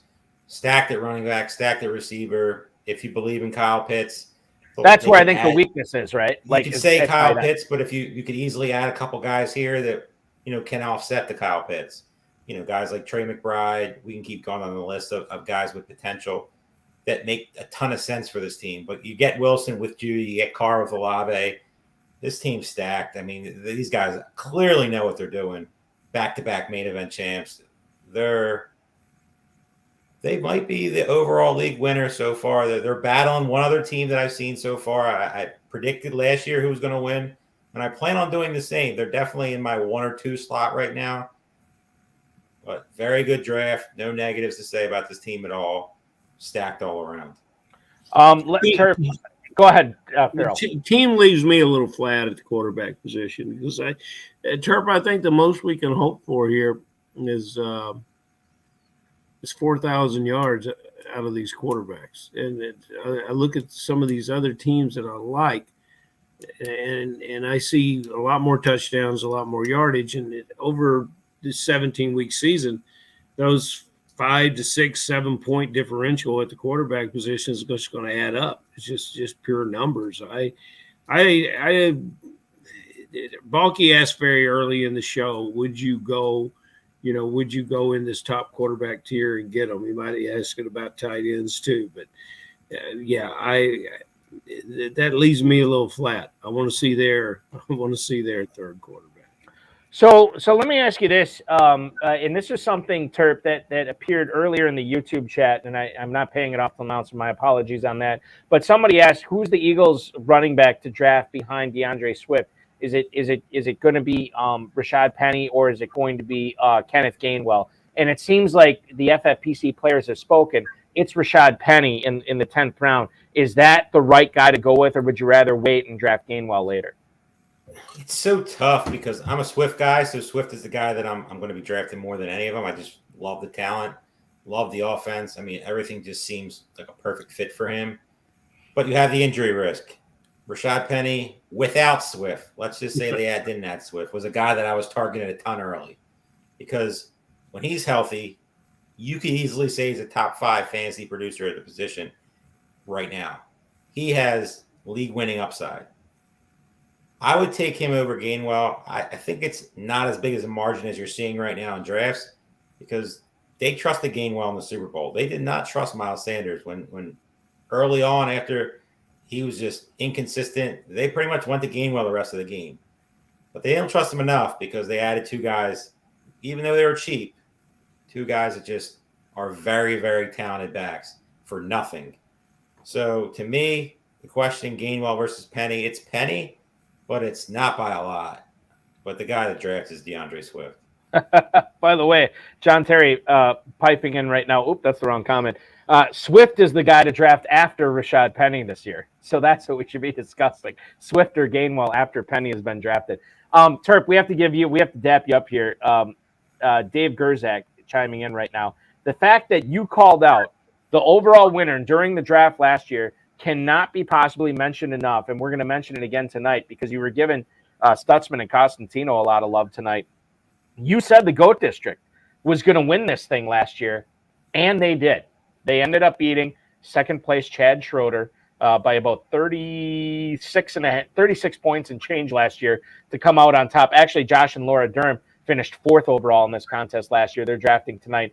And out of the top, oh my goodness, I have to look at this. The top four finishers in this competition last year were all FFPC Joes. What stood out? What do you remember about the GOAT District call? Why was it such a slam dunk for you? It just made sense. I mean, a lot of people said I was being biased just because they're friends of mine outside of the show. Maybe I was, but I mean, their team was just so good. And I've seen two teams so far that are leading my charge, which I'll announce on the last show, which I'll be on next Tuesday, I think it is. I mean, the team 6, which I believe was Billy Muzio's team, the first draft, which I was not on for, his start was ridiculous, I believe, with Hill, Waddle, and Olave. And then team 5 with the back-to-back champs. They're my top 2 right now. I will make a decision as we come, but I'm pretty confident one of those teams will be up there when it matters at the end. So what we're talking talking about the 12 team tonight, Stealing Bananas and Stealing Signals. That's Sean Siegel and Ben Gretsch's squad.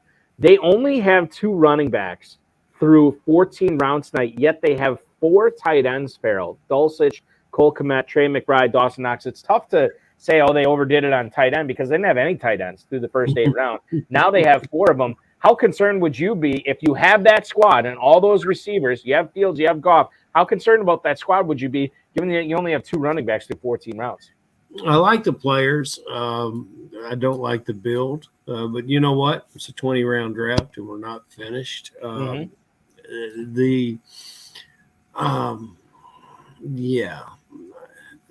I love the build. Well, what do you love about it?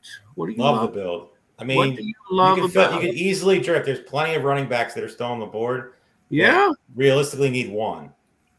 You need. Well, we talked about that last night. You need more than one at this point. Number 2 running back is the least important scorer in this lineup. Least important. Got to have some to score. J.K. Dobbins in the 5th round, where they got him, to me, is outstanding value. He's going to be their lead guy. Yeah, so he's their number 1. With the Hines 1. injury, Cook makes a ton of sense, with this build.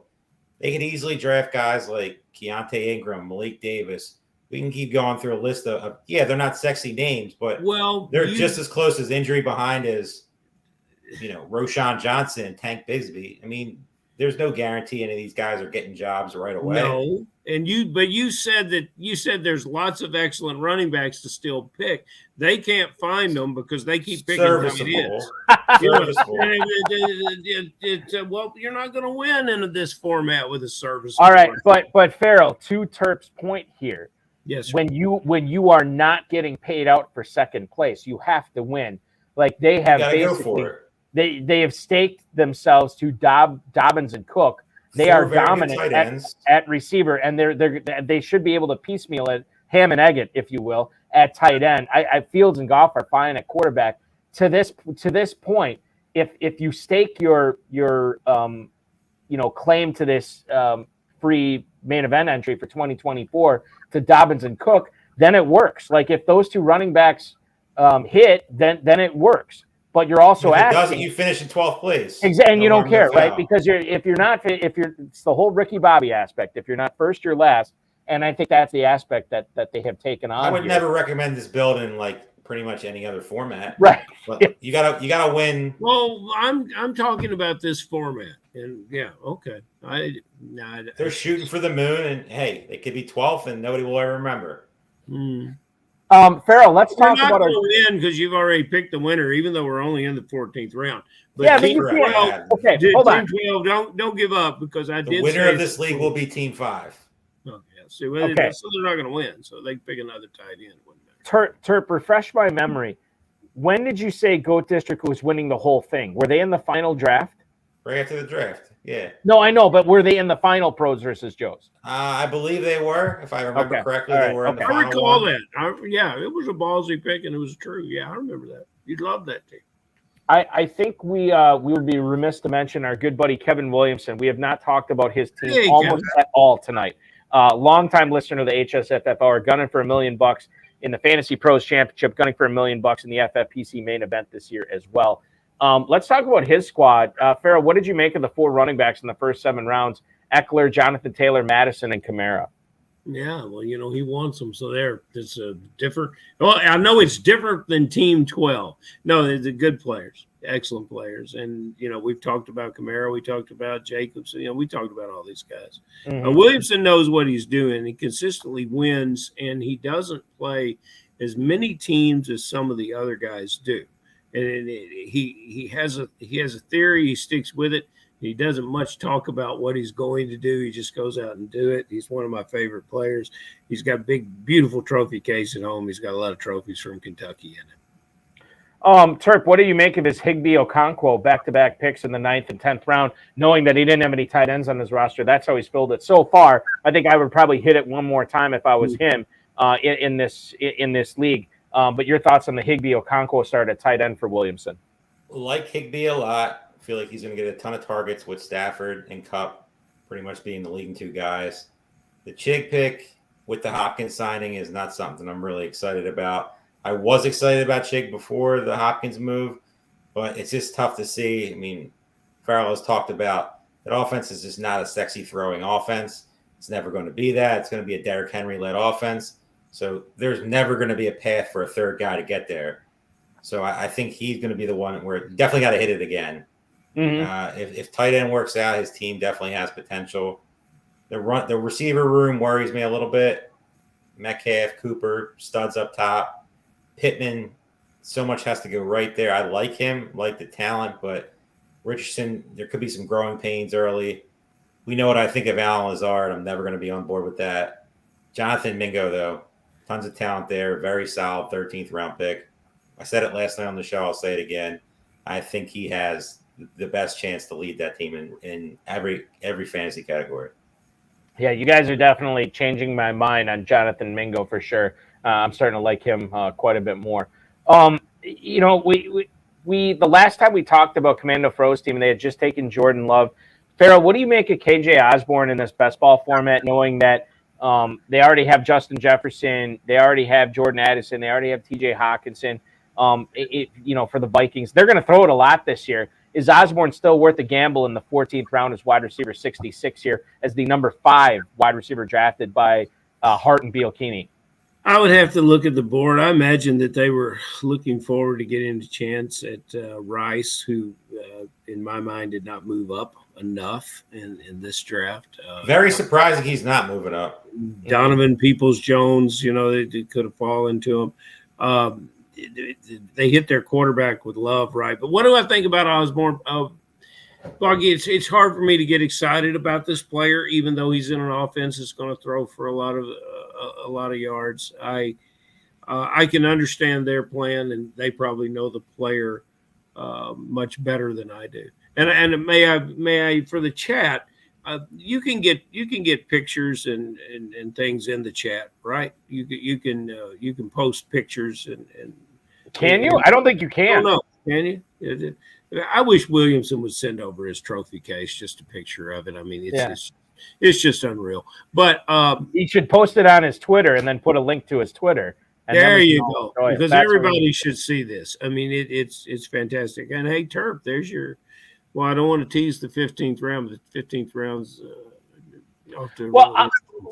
Let me tease it right now, and not tease it. I'm going to talk about it. Kenneth Gainwell went off the board to Josh and Laura Dermott, the 1503, and there was a post from I think our resident Philadelphia correspondent here, John Terry, in the chat. He said the running back for Philadelphia is Hurts.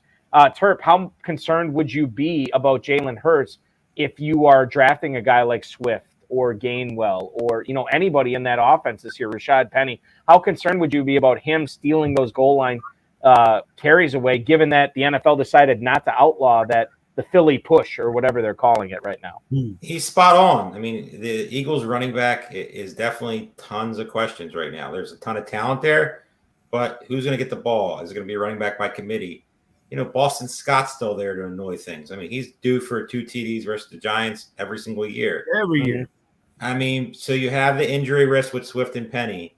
You have the trust that the coaching staff had in the Super Bowl with Gainwell. It's a muddy situation. If one injury happens, though, it could definitely be a lot clearer. These are guys, like I said, Swift is the guy I'm targeting.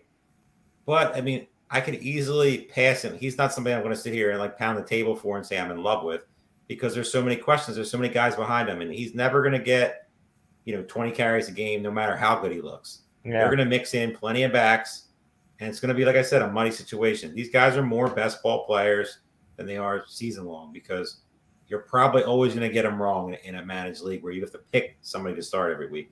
So to me, it hurts.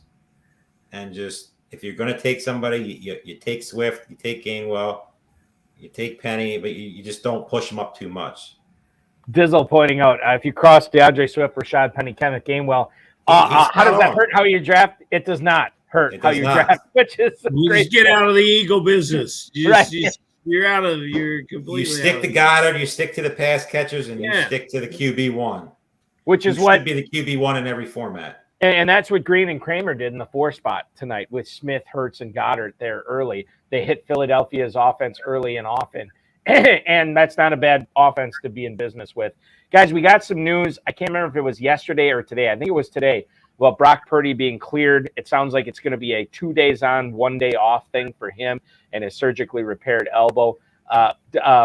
The Go Bills, Marv Levy, Stutzman and Constantino here ended up taking Purdy as their third quarterback 25. Farrell, do you see Purdy rising up FFPC best ball draft boards after this announcement today? Because I think we're getting some more clarity for that 49ers signal caller conversation.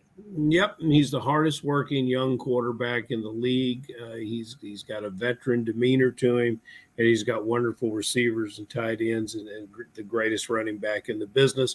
He's going to outscore Carr and Wilson. These guys waited to the third pick to get their quarterback. That's who it is, Purdy. Terp, Darnell Mooney was the choice here for Kramer and Green at the 14:09 tonight. They added him to a wide receiver room that includes DeVonta Smith, Terry McLaurin, Mike Evans, Gabe Davis, and Jacoby Myers. Darnell Mooney is going to be ready to go here coming off that injury. I guess the question here is, Terp, how do you see the Bears offense this year, knowing that not only Fields wants to pass more, or the Bears want Fields to pass more, and I think he wants to pass more this year as well. They already have Claypool. They already have Komet, and now they trade for DJ Moore. How does Darnell Mooney fit into all this? I think he makes a lot of sense. I mean, 14th round, if you believe in Justin Fields, it makes just too much sense. I mean, that route tree is going to be very condensed. Let's get rid of Chase Claypool. He's not going to be – he doesn't seem like he cared about football last year. They gave up a second-round pick, so that's the only thing holding him probably on this team right now. But – DJ Moore, I feel like the offense will go through him. He's a guy that a lot of people hate right now in fantasy football. And he's a guy that I'm starting to move up a little bit because I feel like the hate is just – I believe in Justin Fields. I believe that offense takes the next step. I believe they could win a division. But Mooney will still get plenty of targets. He's obviously a solid deep threat. Coming off an injury, which is definitely a worry. But that offense, if it takes the next step, it's going to be because of Moore and Mooney. Bill Hollywood in the YouTube chat tonight, gentleman, says that he won't be drafting any wideouts after the 10th round. He says he usually, he says he usually only drafts 5 of them. And I bring this up because you had 2 teams at the right end of the board, which we talked about in the first hour tonight, going heavily with receivers there. John Bragg ends up going with Lamb, A.J. Brown, and Ridley there. And then stealing bananas, that's Siegel and Gretsch. Garrett Wilson, Amon-Ra St. Brown, Keenan Allen, Deebo Samuel. Guys, if you, and Farrell, I'll throw this to you first, but Terp, I want you to weigh in on this. If you go heavy receiver that early, do you kind of not look at the position after the 10th round because you're already good to go and you are living and dying by those receivers you drafted early? No, I love the double-digit wide receivers, and I would never draft like that. And he's talking about a best ball. He only drafts 5 wide receivers. I'm assuming, yeah. Okay. Well, no, I wouldn't do that because I see a lot of names and we don't need to go over them. But, we've talked about Mingo. We've talked about Rice. Terp just made a nice argument for Mooney. There's way too much talent to just say I'm not going to draft wide receivers in the double-digit rounds. Going back to Kevin Williamson's squad here tonight, guys, as we broadcast the Pros versus Joes. Number 3 tonight, this is Camden Town. Winner of this format is getting a free entry into the 2024 FFPC Main Event. Remember, you can win $1 million this year in the FFPC Main Event when you sign up at myffpc.com. You can also register for the Fantasy Pros Championship, a contest that is also giving $1 million away as its first place prize, and only $350 to enter that as well. myffpc.com is where to go for that. Kevin Williamson takes Michael Mayer here, tight end 29, 1507 Farrell. And this is the go with Higbee and Okonkwo. I really like this pick as his third tight end. There's some upside. There's a lot of targets that got vacated at that Raiders tight end position when Darren Waller went to New York. To get Mayer to go with those 2 tight ends when we were talking about maybe tight end is the weak part of his squad right now, I really like that pick for Kevin Williamson there. Mayer's a great pass catcher who gets yards after catch. He runs and he's hard to take down. The Tennessee tight end, Christian, the Terp, we talked about that player, and, I just see him having a little better year perhaps than you do because of what the defense is going to do with Hopkins there. There's just going to be so much open up across the middle. And if the defensive coordinator doesn't react and roll things away from the middle to try to upset Hopkins and move him around, and they'll move Hopkins all over. He'll be moving all over it, unlike he was in Arizona. It's going to open up so much for the tight end position that I really like the Hopkins addition. You got to remember, it's not a zero-sum game. You're going to take Tannehill from the yardage that he had last year. It's going to be much more impressive this year. But this draft pick of Meyer to the Raiders, I think made their draft. And Terp says they're not a good team, and I think he's right about that. But they'll be an improving team, and this will be an improving player during the year. I don't want to say Shane Hallam was crowdsourcing his pick in the 17th round, but he was kind of floating it out there a little bit that he was interested in a tight end. And the Dizzle has been telling everybody over the last few weeks on the HSFF Hour how much he likes Cade Otton, especially the last 2 nights. Well, that is what Hallam went with here. He goes with Cade Otton, the 34th tight end drafted at the 1706 tonight. You got Hawkinson and Kittle in the 3rd and 5th rounds, respectively. He gets Otton here in the 17th. Terp, do you think that Otton is being, given what he put up last year in Tampa, do you think he's being underdrafted a little bit right now? He is the number 1 player that I don't understand why he's not getting talked about more this late in drafts. It just makes too much sense. He's a young, talented kid with nobody really behind him. Yeah, they added somebody in the draft, but I'm not worried about him. Baker Mayfield will target his tight ends. Godwin and Evans will get a ton of targets on the outside, but that's going to leave the inside just wide open for Otton. He shows a solid athletic frame. The coaching staff loves him. A lot of positive press. I'm shocked he's going in 17th round of tight end premium leagues. He has not been talked about at all. He's getting undrafted in certain leagues that are 18 rounds or small. I don't get it at all. It was crazy. I was drafting him 12th and 13th round earlier in the spring. I can't believe things have remained the same, if not gotten slightly better. I mean, you look at a guy like Cade Otton versus a guy like Ferguson or Hayden Hurst. Any of these other guys drafted in front of him. Noah Fant, Luke Musgrave, Isaiah Likely, Hunter Henry. Noah Fant. I mean, how's Noah Fant catch? I love Noah Fant as a player, but how's he catching passes over Metcalf, Lockett, JSN on a running team?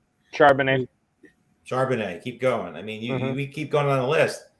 Luke Musgrave could be what this player is, but we don't know. And Otton's already like there. He has already proven. Cade Otton's definitely a guy that I hope stays quiet, because when we start getting the bigger drafts down the road, he's definitely a guy that if you get a stud tight end earlier, I would have no issues whatsoever with him as my second tight end. I'm going to tell you this, and I know I'm not going to move the needle on Green Bay Packers tight ends, but I have seen so much love for Tucker Kraft over the course of, basically since he was drafted by the Packers. And I have a buddy who he played college football with Tucker Kraft's dad, And over the years, he's watched several of Tucker Kraft's games, and he says, oh, this guy's just going to be a beast. And while I don't disagree with that, guys, the footage I've seen from Packers, minicamp, OTAs, I mean, Musgrave to me, and again, the Packers took Musgrave a round ahead of Tucker Kraft. Musgrave looks so much more fluid. He looks so much more natural out there than Kraft, and yet I still see pundits out there telling us that Kraft is going to be the guy to own in fantasy over Musgrave. Musgrave is already starting out as the number one tight end in Packers training camp. I hope Kraft is great. As a Packers fan, I hope he's great. But if I have to bet on one or the other right now, despite what a lot of people are saying, I like Musgrave a lot lot I totally agree. Yeah, and the Dizzle points out to it here. Loves this guy. Every offensive coordinator in the NFL would love to have this player. And the Packers. You know what I think of the Packers, and I think Musgrave, maybe not right away, but say like early to mid-season, he is definitely a guy that could be a very, very serviceable fantasy player with potential in that offense. Because like we've talked about, there's not many guys in that offense. Obviously, you have Christian Watson, Romeo. It's a lot of unknowns in that offense. You have Reed, who's a wild question mark. Yeah, I know they have the draft capital, but you don't know. Rookie receivers, sometimes they start slow. So if the tight end figures out how to block and do all the dirty work type of stuff, he's going to be on the field, and that's just going to give him more opportunity. So he's definitely got to watch. Farrell, refresh my memory on this. I think I'm getting it right. I mean, John Terry's pointing out that Musgrave was going to be great, and then he got hurt, and he basically missed his whole last season with that knee injury. But he was coming on in 2021, and then 2022. In fact, I remember watching him. It was like a Thursday night game on ESPN, and he was I can't remember who they were playing, but he was open every single play, making big plays. And then he gets hurt his next game, doesn't really play the rest of the season. I got to wonder, Farrell, if he was healthy for the entire season, man, he could have been right up there with Mayer. He could have been right up there with Kincaid in this year's draft. Easily. He has some of the elements of Mark Andrews. I think that's what a lot of the scouts see in him. There's just fantastic hands, pass catcher. It's just developed on a team that's doing a good job developing players. So yeah, okay. So we found all the bargains there. The tight ends in the 17th round. Wait for the 17th. Go 16 and 17 on your tight ends. Wait on tight ends. It's not the worst mentality this year. I know a lot of smart people that are doing that, especially in best ball leagues, just punting tight end and just drafting 3, 4, sometimes 5. I mean, it's a tricky predicament, but there's a ton of these guys that have a good profile on offenses that are just begging for him to take the next describe step. Ton, because we're talking about two guys here. Musgrave, Trey McBride. He's a good player. You mentioned Mike Gesicki, Sam Laporta. Yeah. That guy has got more positive going press. In the 12th round turf. He's not this. But I'm saying, I'm not saying you're taking these. I'm not saying you're taking guys in the 17th. Hold on. Round. Let me interrupt this conversation and bring up a guy that I think would be included in this. And Childhood Greats actually posted in the YouTube chat earlier. He wants to know our thoughts on Dawson Knox. He got him in the 18th round of Pros versus Joes. I want to say it was either yesterday. It was Sunday or Monday. I can't remember which day. He says no love of Kincaid because first-year tight ends don't have a great history, right? Well, by and large, that is true. First-year tight ends don't exactly light the world on fire, but there are certain exceptions to that rule. Dawson Knox in the 18th turf, does he apply to one of these tight ends that you can get late that you love? 100%. He's just not going to get ignored in the offense. I mean, obviously they moved to get that Dalton Kincaid. They love him. They need another guy in that offense to take some of the pressure off Diggs. But Dawson Knox isn't going away. I mean, you saw 2 years ago he had plenty of potential. You know, that Buffalo offense blew up. Last year he was kind of non-existent. He got drafted way too high. But, I mean, he still has a touchdown upside. And if you're doing this, like I just said, the 4 tight end after round 10 build type of situation, Team 12 knocked it perfectly. They have plenty of upside, and they have a little bit of a safe guy in Cole Kmet. Knox is a little bit safe. McBride and Dolchus have the upside. So if I'm waiting, I like what they did. You have to look at Team 1 for my next question here. Commando Fro ended up going with Tyquan Thornton, guys, in the 16th round. Farrell, the Patriots missed out on DeAndre Hopkins. They obviously invested some serious draft capital in the Thornton last year. this is a best ball league. Is Thornton worthwhile at the end of the 16th round? I think he could come up with some spike weeks this year for Chris Hart and Toby Bielkini. Yeah, he could. We just started bragging about these guys after the 13th round, and they've kind of left me cold since then. But yeah, there's reasons to like Thornton. But no, I'm not overly impressed with what they've done since the 14th round. I feel like I've spent an inordinate amount of time talking about Siegel and Gretsch's team from the 12 spot tonight, but I'm going to go back to it. Guys, Terp, if you look at this team from the 12 spot, 4 wide receivers in the first 4 rounds. They had 6 wide receivers through 10, and that's been it so far. They've pounded tight end. They've pounded running back here in the last 6 rounds or whatever. Foreman, Chuba Hubbard, Chase Brown, Pierre Strong. You know, we often talk about, and they didn't really go a conventional 0 RB, but they do need to fire off some bullets at the position here late. What do you make about those bullets? How well did they hit the target with Foreman, Hubbard, Brown, and Strong? All 4 guys, you could tell a story that they could be the guy. It's not, some of these are a little distant. Chase Brown, we talked about it last night. I can never see him being the guy. Pierre Strong, if they don't add Dalvin Cook and something happens to Ramondre Stevenson, they're going to give him and Kevin Harris every chance to be the backup. And we all know Bill Belichick. Anything's possible. Chuba Hubbard, in my opinion, could outscore Miles Sanders. I'm not a Miles Sanders guy this year. Chuba Hubbard showed plenty of flashes last year. Am I going to say that's a guarantee or anything like that? No, but you could tell yourself a story to get there. Yeah. Deonta Foreman is a little bit of a tougher one to me because I just think that's a money backfield. They like Khalil Herbert. He's going to get plenty of work early, and he could just take that job and run with it. Roschon Johnson was a hot name coming out of the draft. He left played behind Bijan Robinson, but he has a ton of talent. So to me, it's Herbert, Johnson, then Foreman. But you could tell yourself a story, and when you're starting Cook and you're starting Dobbins and you're stacked at every other position, these are the type of 4 guys that I was talking about that you could get yourself talking into that they might have a role early in the season. And if something happens to the guy ahead of them, if you're right there with the other strength at the other positions, you could easily, take this league. Farrell, I can tell you that a player we have not talked about yet in Pros versus Joes is the starting tight end in Miami. No, not Mike Gesicki, because he's in New England. And somebody asked me about this a few weeks ago. Well, Gesicki's not in Miami anymore. Who's the starter? I didn't know. I'm like, oh, they probably drafted somebody. They signed There's somebody. probably a reason you didn't know because here's the thing. It's not going to be relevant. Okay. So Terp, we got your thoughts on it, but Durham Smythe here for the back-to-back FFPC main event champs, Go Bills, Marv Levy, Nick Constantino, Sean Stutzman. They get Durham Smythe as tight end 37, the 3rd tight end off the board.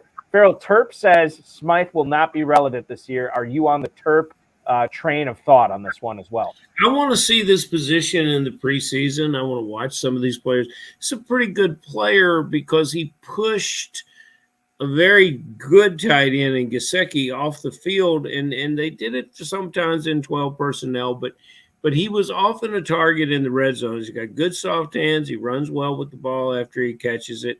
He was always that player that you've rostered another Dolphin, and you say, oh, the tight end. Oh, no, that's Smythe. Okay, yeah, Smythe. But yeah, he's got some skills, so it'll be easy to see how he'll develop them.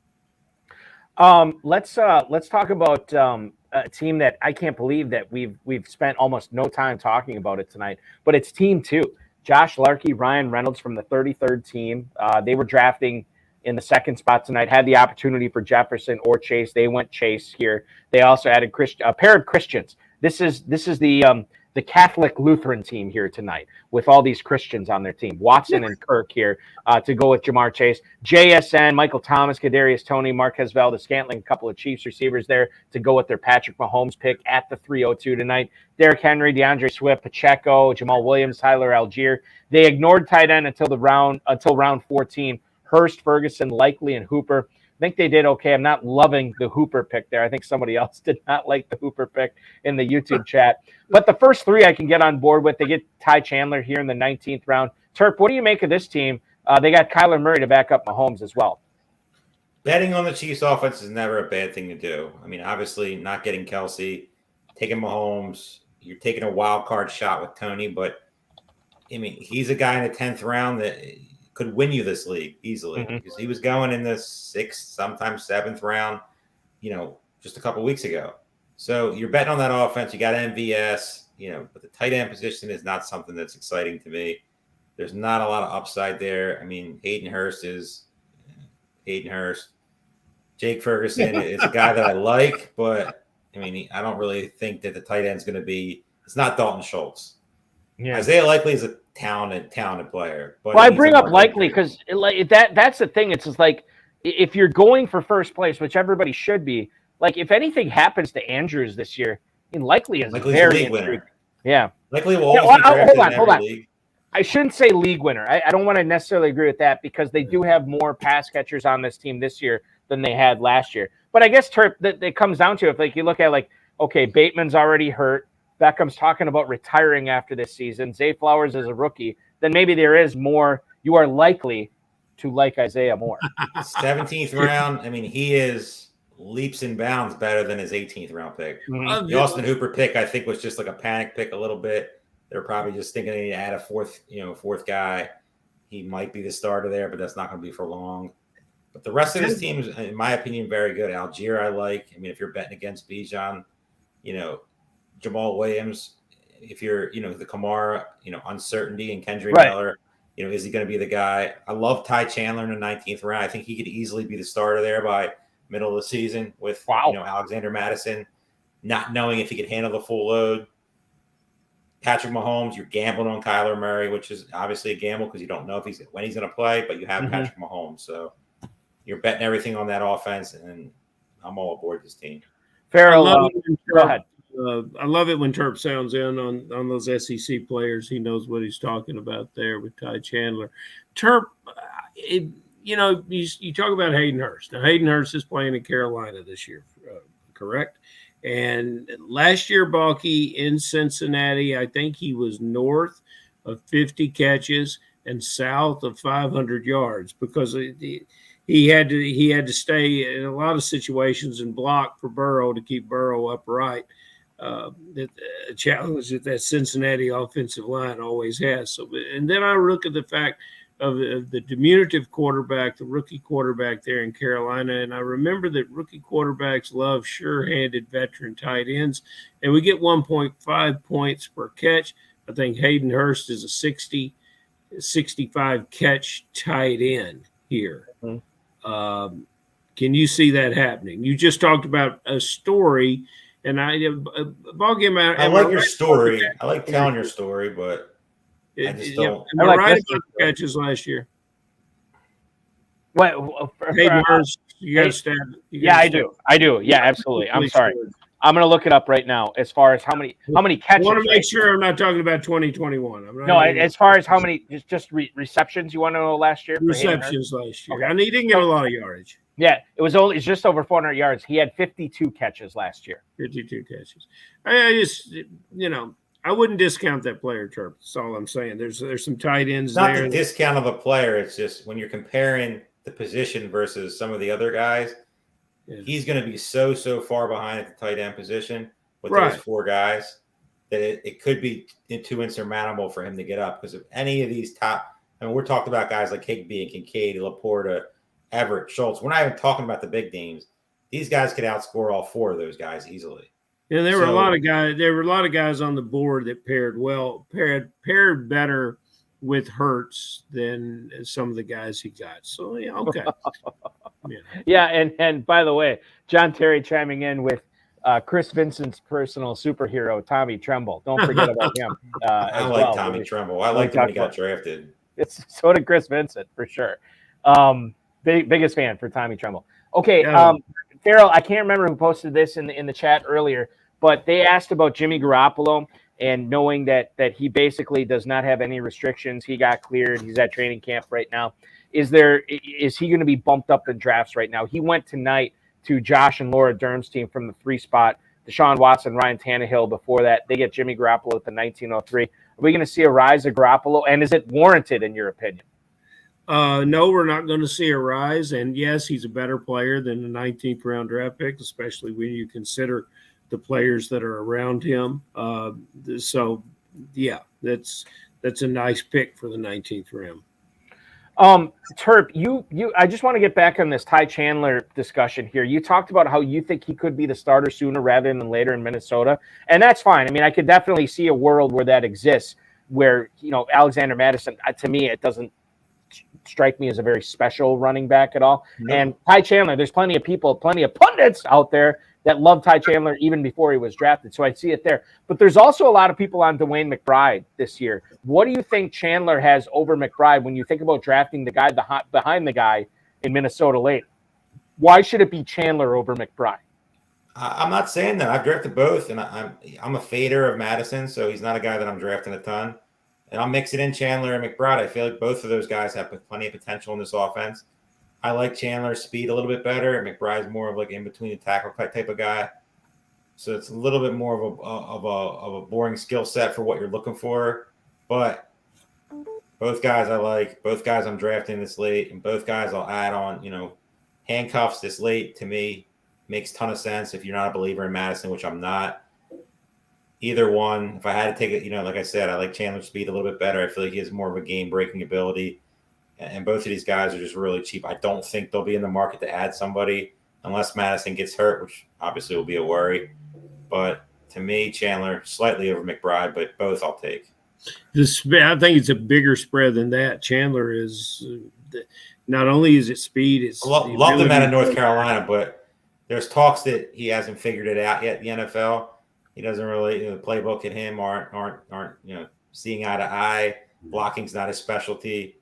So, I mean, that's important in that offense because you have Cousins, who's a stationary target, with stud receivers on the outside. You get a guy who can pick up a block on third down. And that's where Madison might have the advantage over these two kids. Farrell, how valuable, and we have not talked about John Bragg's team from the 11 hole tonight at pretty much at all. He took Herbert in the 4th round. He took Kirk Cousins here in the 9th. How valuable a pick could Trey Lance be here in the 20th round? Is that a wasted pick, or is that just like, hey, man, if he hits, I'm in a really good spot right now with Herbert and Lance? Okay. I don't think he's going to get a chance to hit. So it's a wasted pick at that point, right? Yeah. What other quarterbacks were left, Balky? Well, Mike White went after him. So Baker Mayfield. Mayfield's still out there as well. Darnold, Brissett, we talked about in the 8th round. He went, I'll be damned he got drafted. Holy They heard. I love when that happens. I remember on the stream last year when I was talking about Baker Mayfield, and he got I remember that too. Because you were in that trap, Turp. You were in that trap. I was so sad. I was trying to build a late stack. Thankfully, I don't know who that was, but I'll thank you on air right now. Appreciate you. Yeah, exactly. Let's talk about John Bragg's team here a little bit. So you look at the receivers at the top: Lamb, Brown, Ridley. He hits Addison as his number 4 receiver in the 8th round. Juju Smith-Schuster in the 11th. We talked a lot about him. But I like this Isaiah. I often thought that when I was looking at the ADP coming into the Pros versus Joes, I'm like, got a question every night for Turp and Farrell is going to be, okay, who's your favorite late round Giants receiver? Because there's so many of them going with Robinson. Like tonight, you look at it, Paris Campbell, Wan'Dale Robinson, Jalen Hyatt, Darius Slayton. But it seems like Hodgins is going first in every single one of these drafts as far as Giants receivers go. So I think that's my favorite Giants receiver. I won't ask Farrell about Irv Smith. God, thank you. Yeah, you're welcome. That's my early Christmas gift to you. Don't ask me either. I don't. Okay, we're not talking about Irv Smith. We're not talking about Irv Smith tonight. There's Hallam is just golden, loved the kid, loves the kid's talent when he came out of Alabama, but we're not talking about him, Turp. We're moving on from past Irv Smith. Nobody wants to talk about Hallam is putting things up in the chat that's very impressive. There's a quarterback that you could have taken. Shocker. No Desmond Ridder. It's the last round. We can talk about him. Yeah. So do you guys think that Desmond Turp, let me throw this to you. Do you think he lasts the whole season? Because they certainly don't have – who's the backup there? It's Heineke, right? I mean, it certainly seems like Ridder is more of a – Oh, okay. All right. But I mean, the thing is, like Ridder after the NFL draft looks like a much safer best ball pick than he was prior to it. To me, Ridder has to be the starter. You have to see what you're going to get because if not, you could be in the running for one of them top quarterbacks next year. You probably won't get to the Caleb Williams range, but you have potential about some of these other kids that are coming out. But if you go to Heineke, what are you telling your team? Like you're just going to win enough games to get to where? Yeah, but I mean, like you think, like that's a young team, so I think they kind of understand the predicament they're in. You know what I mean? Right. Like Kyle Pitts, Drake London, Bijan Robinson, none of those guys are expecting playoffs or Super Bowl this year. At least I don't think they are. Yeah, No, but I mean, Ritter- there's definitely an outside world where they could win a division. That division stinks. Yeah, that's Ritter true. was impressive to me in the starts that he had last year from the sheer fact that he did not throw the ball away. Now he's got this talent in the backfield, and he's got this talent at the tight end, and I think they can do something with that. And Ritter I got a think ton of it makes speed. him an interesting player in this format, the 20th round, when people are taking Mike White and Trey Lance, who Very you know, surprised he didn't get drafted in a there's 20-round draft. there's a starting quarterback in the NFL with a lot of players that are drafted in the first few rounds.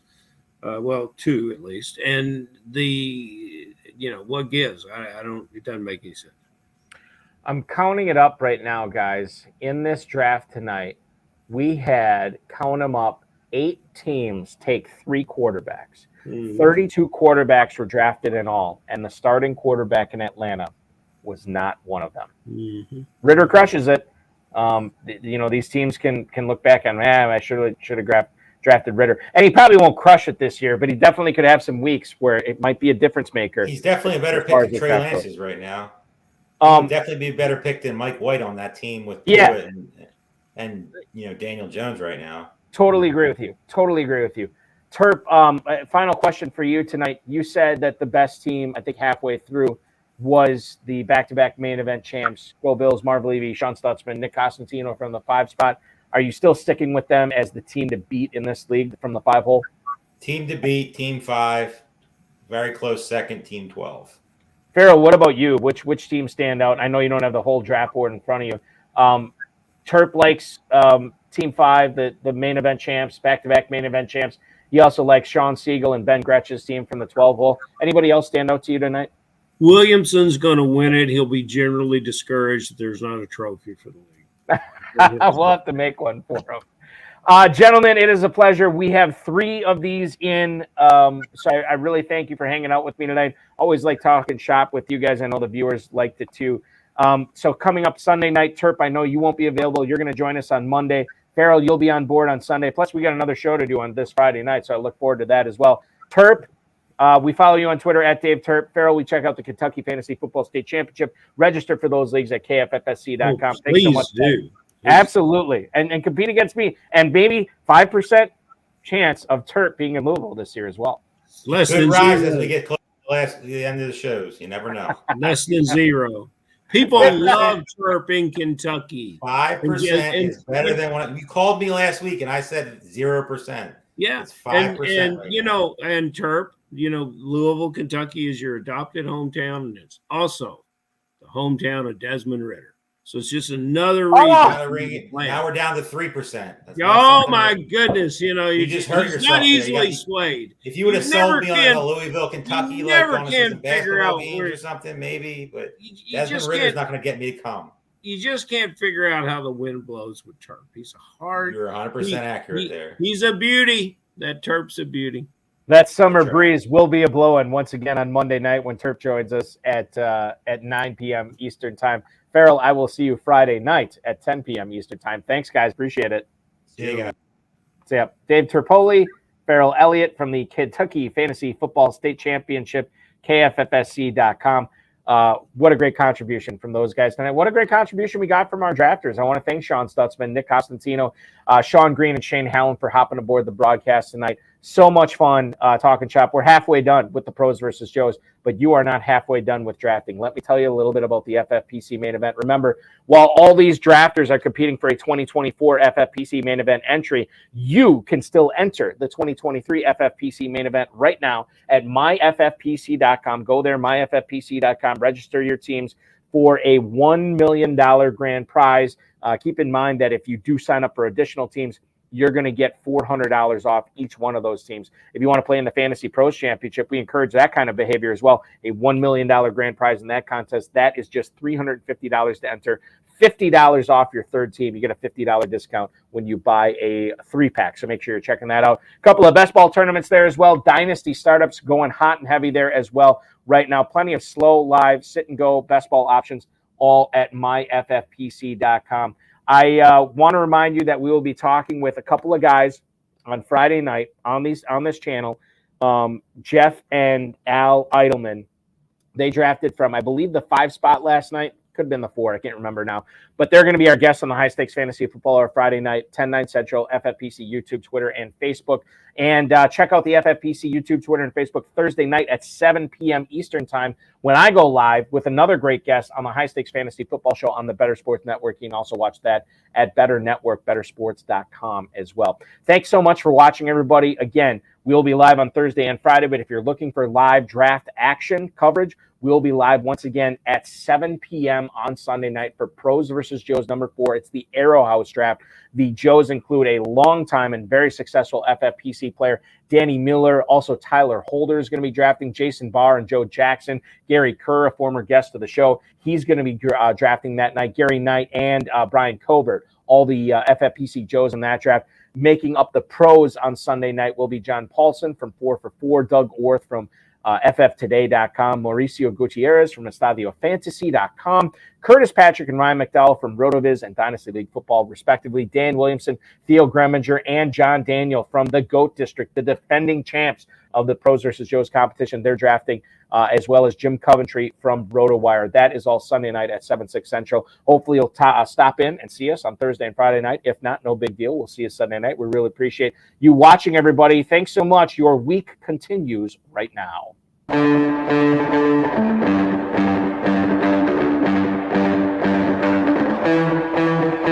This has been another episode of the High Stakes Fantasy Football Hour presented by myffpc.com.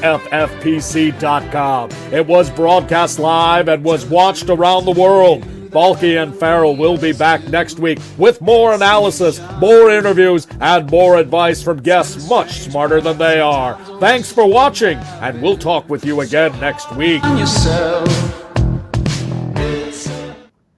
I did not anticipate this draft going as late as it did, but thank goodness, because I know the rest of you are all watching this. You're waiting to sign up for the Midnight Fantasy Pros Championship. It's been delayed because we need one more team. We need one hero to sign up. Maybe you win the $1 million tonight when you go to myffpc.com. Register for league number 53718. It has been delayed. It is awaiting you right now.